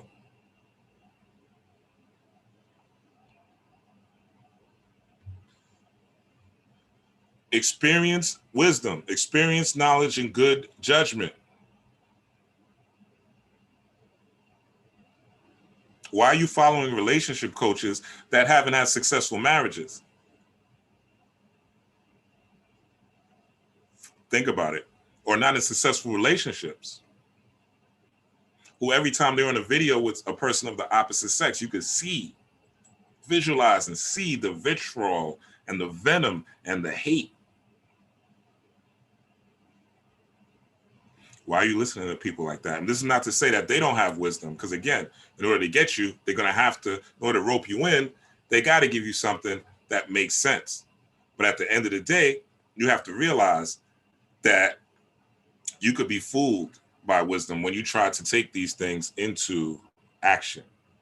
When you go from wisdom to strength, you get somebody's knowledge. All right, somebody tells you something. You know what I'm saying? For instance, there was I'm not going to say their name, but there was somebody on YouTube. I saw the video. They like June 11th, which passed already. June 11th, 2021. Aliens are going to come. Watch out. There's a war in space. There's a war in space, right? The aliens are going to come and they're going to kill us all. You know what I'm saying? So be prepared. Get your guns, get your muskets, get your water, right? Make sure you got everything stacked up, because June 11th, the aliens are going to come, okay? This is a popular YouTuber. I ain't hating. You know what I'm saying? I listen. Me, I do the wisdom. All right. I want to see the strength of it, though. So let me see, from what you told me, let me see that come to pass. Let me see that come to pass. And if it doesn't come to pass, then the beauty is that I didn't, oh, and let me say this. Oh, yeah, and this is going to happen, but buy my course. Buy my course on how to protect yourself, or get this crystal. This will protect you from the alien rays, or get this particular thing that will help you get over your fear. Because that's how they hit you. They hit you with fear. They hit you with enough fear so that you buy into whatever the fuck they're saying. They hit you with enough insecurity so that you think you need this magical thing. They hit you with enough pain points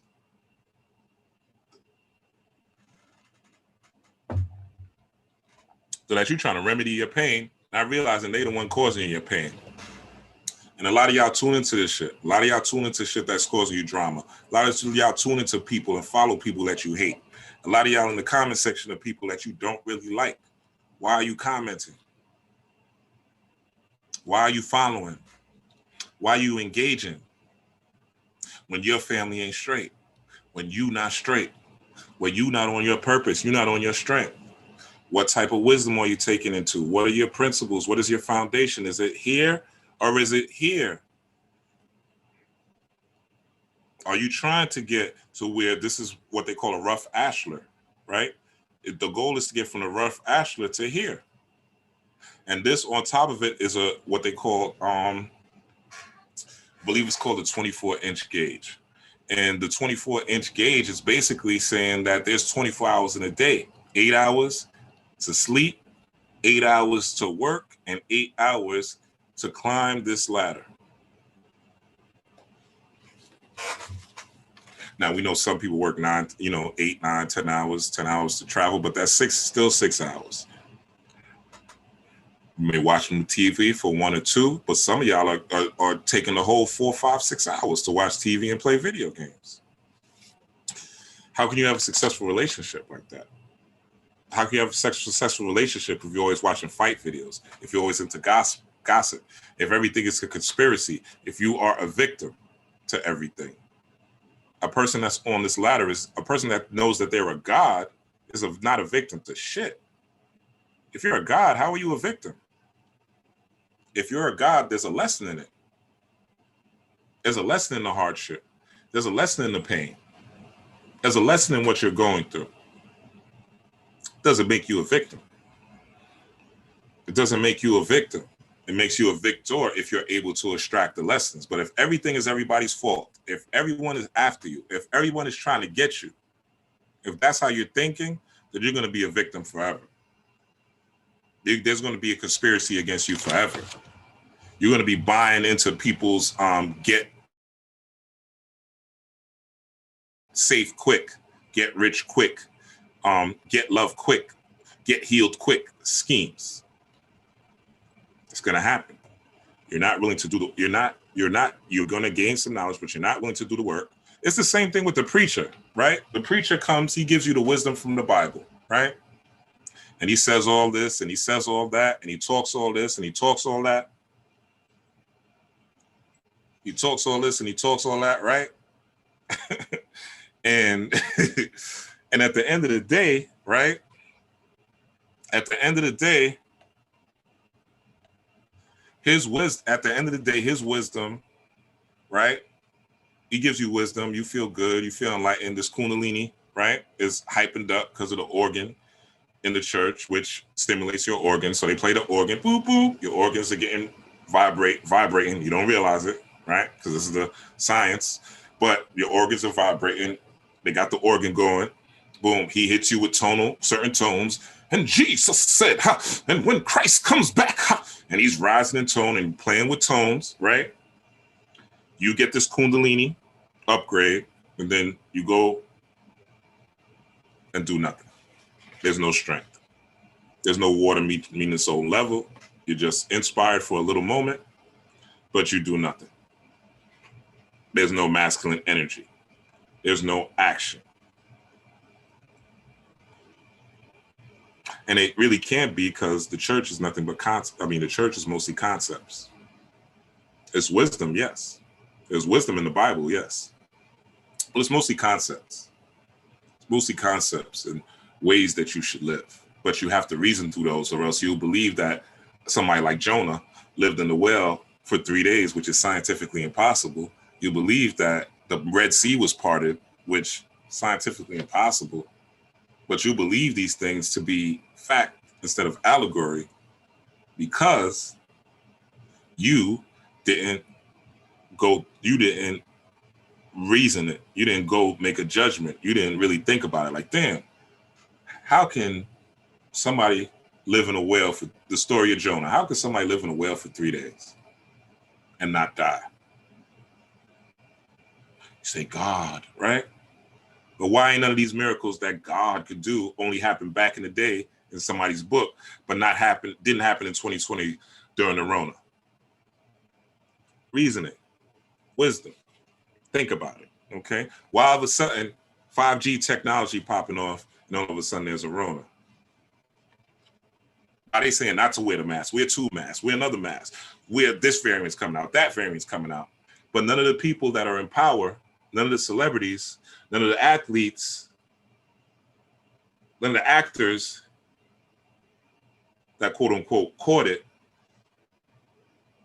are dying.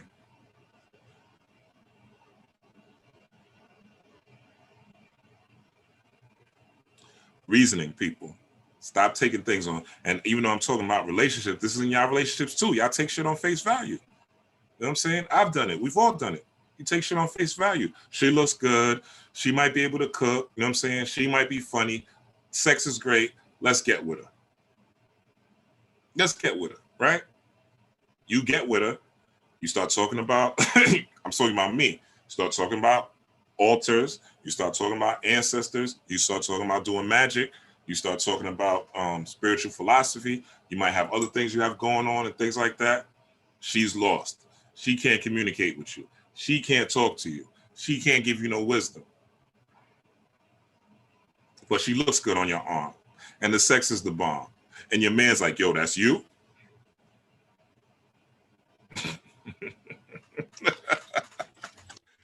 you, son. Yeah, that's you. That's a future headache. That's a problem.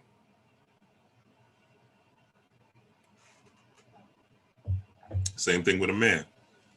You got a man, he's going to work, he's doing 9 to 5, you know what I'm saying? You meet him, he looks good, he got a nice car, you know what I'm saying? Nice beard, freshly shaved, you know what I'm saying? Muscles, all that, you know what I'm saying? You see that, ooh, I like him. You get with him, you start talking about the spirituality. You start talking about this magic. You start talking about altars. You start talking about candles. You start talking about Bobby Hemmett. You start talking about all these people.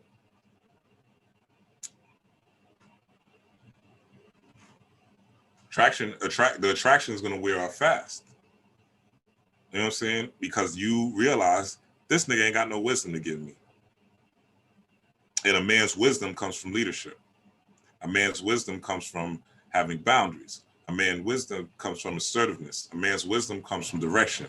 If you ever had a man that came to you with a business and came to you, say, yo, let's do this together, and had some shit going on, and you fucked that up, you fucked it up.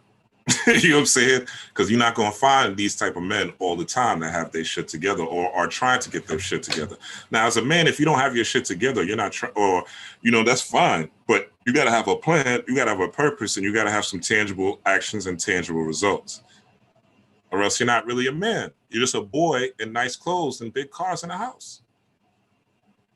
You're not really a man if you have no direction. You're not really a man if you're not able to lead. And leadership is not barking or telling a woman to make my sandwich or telling a woman what to do. No, that's not leadership at all. It's not leadership at all. Leadership is you as a man having a purpose. Is you as a man having outside hobbies outside of her. Is you making money and bringing money in. It's you being able to protect. It's you being able to provide. It's you being able to give her some wisdom that she may need. It's you being able to set a standard and hold a standard and not fold because your woman wants you to fold, or not fold because your woman wants you to go another direction, or not fold because a woman tells you what to do.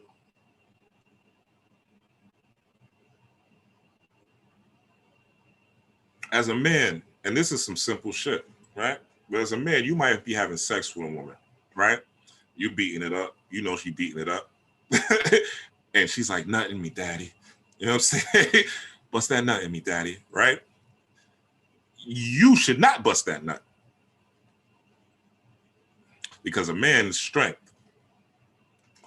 She needs to know that you are not going to listen to it. You're going to follow whatever your purpose is and whatever your goal is and whatever your drive is. Right? It took me a long time to understand that. But a woman doesn't want you to listen to everything she has to say. Now, if it's wisdom and you know it can help you, yeah. But you still, as a man, have to do the knowledge and reason it and take it back and sit down and not make an emotional decision based on, oh, I'm just going to make her happy, or, oh, I'm just want to make the house cool. No, fuck that. You know what I'm saying? As a man, no, because it's you're responsible. If shit fails and you're in a relationship with a woman, they're not going to never blame the woman. Never. I don't care how strong she is, how independent. They never going to blame the woman. They always going to blame the man. They always going to say why he did this, why he didn't fix the car, why the house looked like this, why he didn't do this, why he didn't tell you. Always. Because as much as people want to say men and women are equal and this and that, we're not equal. We have roles. We have roles. So you have to be disciplined enough in yourself to show strength, to show leadership, to show resolve, the ability to say no. Ladies, the same thing. You have to have the ability to sometimes, I'm not going to say that like that, but sometimes you have to watch your attitude and watch what you say. And a lot of times, ladies, let me say this. Let me stop share for a minute.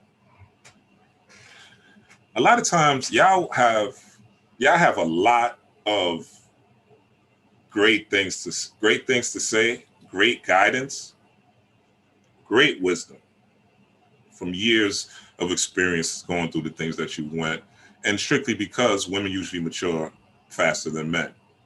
So you have this experience. You could see things that your man can't see, but you have such an attitude about how you deliver it. You have such a stink way of putting it out there. You have a delivery that you wouldn't talk to your boss with. You wouldn't talk to anybody you would do business with, but you're talking to your man like that. And if you have a man that's not talking to you crazy like that, and you talking to him crazy like that, what do you think is going to happen? You could turn a good man bad. You could turn a good man into mush. You could turn a strong man into a weak man, right? And vice versa. You a man, you got a woman that's cooking, cleaning, got good advice, talks to you nicely. You know what I'm saying? You know, can't help you with it, with your business, can't support you with your business, willing to go in business with you, whatever the case is. And because you feel like you're stubborn, you feel like you got the strength, you feel like you got all the power, right? You don't listen. You don't take in any wisdom. You think everything she says is bullshit. She gives you some pointers, you don't take them into account, right? And this is not to say again that you're going to, but if she has something and she says it, and especially if she says it more than once, it's something that you need to think about and really reason on and make sure. Now, if it doesn't make sense, you should still communicate why it doesn't make sense. That's wisdom too, speaking. Effective communication. Effective communication is the key to any relationship. So this is another reason why wisdom is primarily, because you need to wisdom, words, communication.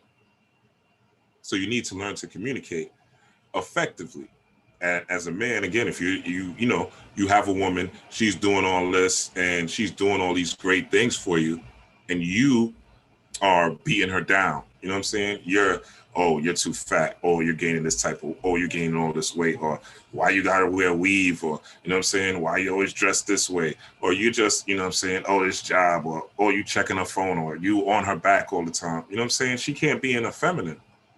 She can't be enough feminine to make love to you. She can't be enough feminine to see what you can't see. She can't be enough feminine to meditate and download the information that you need. She can't be in her feminine to cater to you the way you need. And truth be told, right, women could talk all they want about not needing a man and X, Y, Z, but when it comes down to it, they all want to be protected and provided for. And as a man, that's your job to be that strength.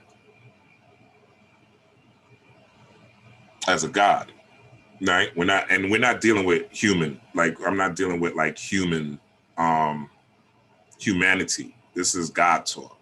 This is talk for us that are on a higher purpose, that are on a higher plane, that want to develop great relationships and want to know what we're looking for. And you know what I'm saying? If you are on this path, you definitely want to be with a brother that's reading some books, that a brother that is shows that he has wisdom as well, because wisdom is not just a feminine thing. You want to be with a brother that shows he has wisdom, that he thinks things through, that he has a foundation, that he talks to you properly, that he could communicate effectively, right? And if you are with somebody just for have sex, like communicate and know that that's what it is. You know what I'm saying? Don't mislead anybody. Don't lead anybody on. If that's what it is, if you want to break up with somebody, break up with them. Let them know. Communicate. Don't just lead anybody on and let them think something else. You know what I'm saying? Because at the end of the day, you wouldn't want that done to you. You know what I'm saying? And we do live in a circle of life, whether you believe in karma or not. These things, the energy that you put out will boomerang back to you in some way, shape, or form. Yeah, so I know I didn't get into, I think I've been talking for quite some time, 2.5 hours. So I'm going to stop this. Let me see if I missed anything. So, okay. So hold on, let me do this. I want to share my screen. All right. So let me just look at some notes. I had notes. I went totally off my notes. But hopefully this helps somebody, or it helps somebody watch the replay. Let's see. Yeah, and I'll get more into masonry for another video, into the boule in another video. But I wanted to really touch on this and give you guys some background and let you understand that the beauty that you're seeking, the love that you're seeking, you first have to develop that within yourself. You have to climb this ladder. You have to get into your spiritual nature, your spiritual culture, and figure out what your purpose is. If you don't figure out, or if you don't know what your purpose is, then you're just wasting your life. You're just wasting time here. Why were you born? To look good, to have sex, to eat, to travel? Like, that's it? And all those things are good, and all those things, take place as far as beauty is concerned. But the real beauty is traveling and then magnetizing opportunities. You know what I'm saying? You'll be surprised when you are living a spiritual culture and you travel to different places and things magically happen when you're traveling in these places, or you manifest money, or you manifest opportunities, or when you're on your ladder game, when this is a daily practice, when you're on your ladder game and you're trying to stimulate yourself. I hate to say positively because that's so corny, but when you are about enlightenment, you know what I'm saying? When you're about enlightenment doesn't necessarily, well, positivity is punching somebody in the face too that's trying to disrespect you. You know what I'm saying? That's positive too. But positivity is not just all this love and light. You know what I'm saying? Positivity is, or wisdom, climbing the ladder is knowing when not to be love and light. Climbing the ladder is knowing when to cut the cord with some people. Climb the ladder is knowing when to separate yourself. Climb the ladder is knowing that you the shit. You know what I'm saying? And a person that's with you should know you're the shit. You know what I'm saying? And two people that are the shit are unstoppable.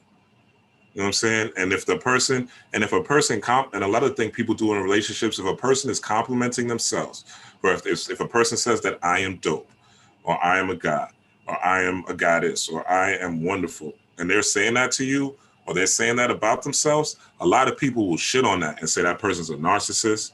They will say that person is an egomaniac. You know what I'm saying? They'll say all sorts of shit about that person. You know what I'm saying? But that person is on track. That person is affirming themselves. And what you want to do, if you're wise, and if you love this person, if you want this person to be with you, you're going to affirm them too. I'm a god. Hell yeah, baby, you a god. Shit. I'm a goddess. Fuck out of here. Hell yeah, baby, you a goddess. I see that shit every time you walk. You be glowing. It's like you Dorothy with them silver shoes. You know what I'm saying? Like, you got to, if they affirm themselves, you affirm them back. You affirm them back. You know what I'm saying?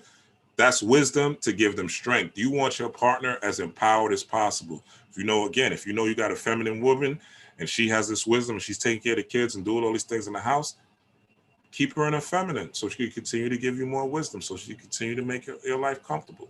That's what the strength is for. Go get it. Don't be a lazy bum sitting home playing video games and bullshitting. Sitting home watching Netflix and YouTube all day and bullshitting. Not going to work. You know what I'm saying? Not producing anything. Who's going to respect that? You wouldn't respect it. If you had a homeboy or a homegirl that was around doing nothing, you don't really, and if you do, you don't really respect them like that. You don't really respect them like that. And vice versa, if it's a woman and she don't got nothing going on for herself and she's just lost in the wind, as I call it. You know what I'm saying? Her whole existence is based on what's on the internet and what's on the news and what's in the gossip blogs. You know what I'm saying? How much wisdom are you really going to get besides what, you know what I'm saying, what the next fear is, or what the next propaganda is, or what the next gossip is? You know what I'm saying? So a lot of y'all women be, you know what I'm saying, pretty for nothing. Be beautiful, empty shells. You know what I'm saying? And wonder why, that's why you see a lot of beautiful women that you like, damn, this girl's beautiful. Like, why would they break up with them? You know what I'm saying? Why did Jay-Z cheat on Beyonce? You know what I'm saying? And again, I'm not saying that these factors always are because of, a person not having wisdom, or a woman not having wisdom, or a man not having strength. I'm not saying that. What I am saying is in order to properly express beauty. Again, the plumb line. So this is dealing with expressing your emotions. And emotions are energy in motion. So once you step outside of your door, right, and you engage with other people, you're engaging with them emotionally. When you go to the store and you're talking to the person at the register, there's an energy exchange there. Energy is in motion. When you're talking to your spouse, there's an energy in energy exchange there. There's energy in motion, right? When you're walking to your car, walking to work, once you step out of the bed and step out your house, there's emotions at play. There's energy in motion at play. A lot of times we think of emotions as the extremes, laughter or sadness, but there's emotion in everything that we do. You know what I'm saying? So the beauty is when your emotions are tuned towards you gaining more wisdom in life, and then you enacting that wisdom by strength, knowing and doing, pretty much, or understanding and doing, right? But actually, no, wisdom, once you go through wisdom, going through the motions, reasoning it, or acting on it, or taking the knowledge, taking the advice, and now acting on it, once you get that level and you build your strength, right? Once you build your strength and you see that it works for you, whatever the case is, that leads to beauty. That leads to beauty. And you have a beautiful life. Not just beautiful in material things, right?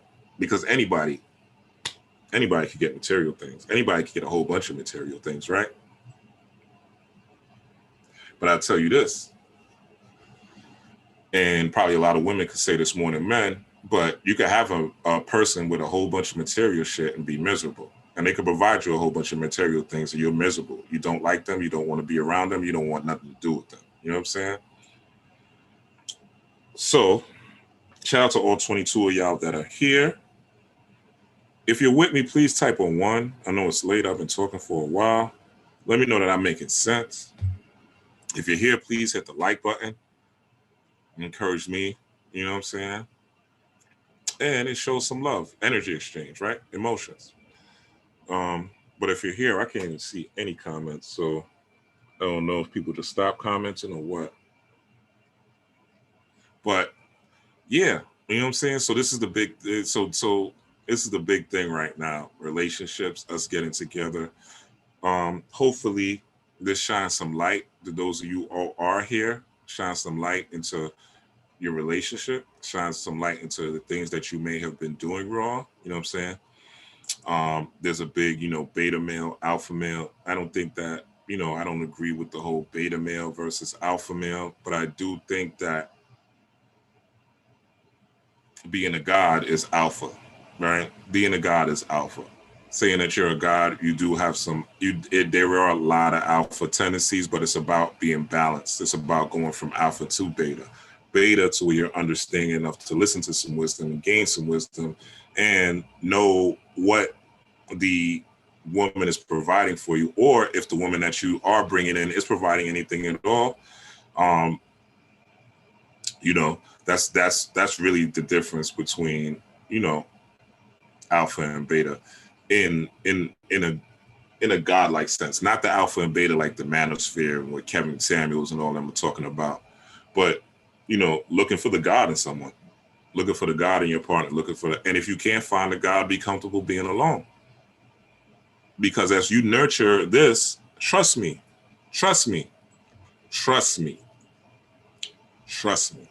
nurture this, your magnet will magnetize what you need. Your magnet will magnetize what you need. You know what I'm saying? It will. I got out of a very bad relationship recently.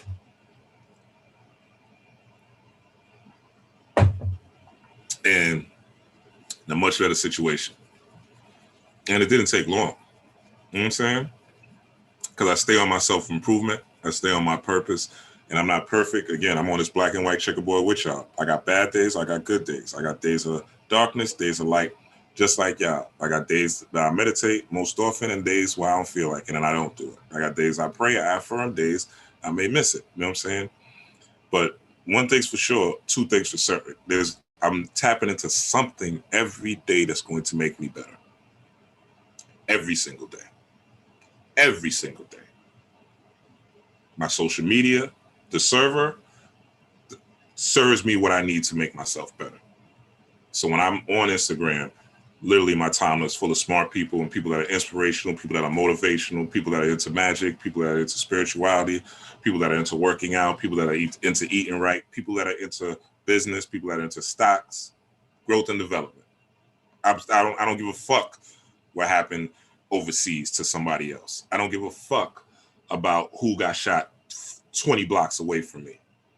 If it's not affecting me and mine, and it's not going to help me and mine, and me and my family first, and then my tribe, fuck, I don't care. I don't care, because my whole goal is to not come back here. We have to realize that we are fighting the animal within ourselves. And that's what the whole Cometian mythology is about. That's why you see all these animal-headed gods. That's why you see what I showed you earlier. Let me see if I can pull it back up. I think I deleted it. Oh, no, I didn't. So, yeah, this is going to be in closing.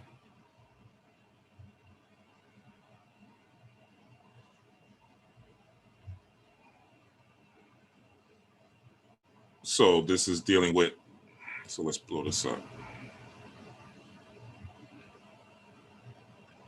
So I just want to go down here. So it says the shepherd's staff, I can't do that. It says the shepherd's staff is used to pull stray animals by the neck without hurting them. Mercy, the flail, is used to beat animals into submission without hurting them. Mercy. The flail is used to beat animals into submission, severity. So this is the flail, right? And this is the shepherd's staff, what we would call the crook. So the crook or flail. So if you heard the term by hook or by crook, that's what they're talking about. And this flail is used to beat animals into submission, severity. So that's the flail. Mastering these symbols means mastering your lower animal nature to find your true self in the center. Okay? So when you see these Cometian deities, these Egyptian deities with animal heads, that's what they're talking about. They're talking about mastering the animal within, mastering the difference between you and a bear, the difference between you and a cockroach who just, let's look at the life of a cockroach, right? Cockroach eats, right? Wakes up. I don't know if cockroaches sleep. I'm assuming they do, right? So cockroach wakes up, eats, right? Probably looks for sex from a partner. You know what I'm saying? Eats, has sex. I'm sure cockroaches relax, whatever their tribe, you know what I'm saying? And then they wake up the next morning and do it again. Eat, work, sleep, eat, work, entertainment, sleep, keep doing it again. And that's most people's lives. Most people are not trying to conquer their shadows or doing shadow work. Most people are not trying to ascend to a higher height spiritually. Most people are just talking and not doing any type of work or not willing to do any type of work. Most people are stuck, and most people don't want to listen to wisdom. Most people do not want to know the truth. Most people, and it was evident. I mean, look at how many people have gotten a job. Look at how many people are, you know what I'm saying, in situations look how many people were just wearing 2 masks 2 months ago. You know what I'm saying? I look at New York City now and I'm like, yo, it's crazy how all these people were not outside this time last year, but I was. It's crazy how all these people, you know what I'm saying, were so scared of Corona, and people are still dying from the Rona, right? Supposedly. But there's mad people out here without a mask still. But they just now, because you know why? Because Massa has given them their wisdom. You gotta know where you're getting your wisdom from, and the wisdom, true wisdom, comes from within, whatever your heart's desire is. This is why the news don't matter. This is why what's happening to Beyonce and Jay-Z don't really matter. This is why what's happening to your homeboy and your homegirl, their business don't really matter, right? Now it's good for temporary entertainment. I'm into it. I like a little gossip. I like a little quote unquote tea every now and then. We all do. But when it comes down to it, you know what I'm saying? If you're consuming this shit all day, if you're consuming Vibe videos all day, if you're consuming drama all day, if you're bringing drama all day, if your life is full of drama all day, Your life is full of drama all day, all the time. You yelling every day, all the time. You got an attitude all the time. You angry man all the time. Then you got to ask yourself,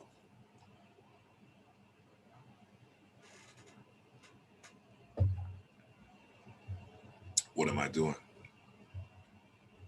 What am I doing? What am I doing with my life? Where am I going wrong? You got to focus in on yourself. If you want a good relationship, you got to be a good person. You want a dope relationship, you got to be a dope person. You got to have something going on for yourself besides your good looks, besides me being tall, besides you having a fat bank account, besides you having a fat ass. That's not enough in 2021 and beyond. There's millions of people tall, built, you know what I'm saying? Whatever, you know what I'm saying? Cars, whatever, home. Millions of people out there like that.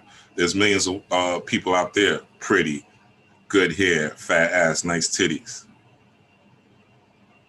can cook. Millions of people. What separates you from them? What separates you from a lion, a bear, a tiger, or a cockroach? Those are the things that you could do that an animal can't do. You could tap into your higher self. You could tap into your divinity, and you can tap into your ancestors. And you could grow and you could glow. But you got to put that wisdom, tap into that divine feminine, which is your subconscious mind, your inner nature. Tap into your masculine as far as doing work, going get it, being assertive, being a leader, right? Leading your family, right? And just because you're a woman doesn't mean that you're not a leader. Of course, there's millions of female leaders and female queens out there in antiquity. I am not denying that. What I am saying is naturally, based on women saying black men need to protect us, right? Saying naturally, based on the fact that a man has way more muscle mass than a woman, naturally, protecting and providing is the role of the masculine. Even in a lesbian relationship, there's somebody playing a masculine role and somebody playing a feminine. If it's two femmes and they both playing feminine roles, it's not going to work. Somebody got to be in charge. And sometimes you have to know how to allow your man to be in charge. You got to fall back and allow him to be in charge, or instead of belittling him for what he doesn't know and talking down to him for what he doesn't know, show him, enlighten him. And when you enlighten him, do it wisely. Do it in an encouraging manner. And of course, if it does it over and over and over, you doing this and it doesn't happen, then fuck it. Leave the relationship. You know what I'm saying? Leave the relationship. And vice versa. If you got a woman, you know what I'm saying, and she's not showing a certain amount of wisdom, she's not willing to cater, you make plans, she doesn't keep her word, you say we're gonna do this, you can't get a hold of her, or she's busy, you have a certain goal, you have a business you're trying to install and it doesn't work, it's time to go, bro. What are you gonna get from her but some pussy? And if you're gonna get that, you might as well leave her for the streets, and where you could get that and don't need to be in a relationship. Because 9 out of 10, before she got with you, that's what she was. She was for the streets because the nigga couldn't deal with her either. She got an attitude. She don't got no wisdom. If she does have some wisdom, she's trying to lord it over you. She thinks she's, you know what I'm saying? Fellas, y'all know what I'm talking about. You know what I'm saying? Ladies, you go through the same thing, I'm sure, with men. So understanding our roles is very important. All right, y'all. I've been on here for a while. Shout out to you. If you're here, please hit the like button if this made sense. Please leave a comment. Thank you for your time. Peace. I didn't expect to go this long, but hopefully it helps some of y'all. Hopefully it helps those who watch the replay. Peace, power, and prosperity. Rob Blackstorm. I'm out.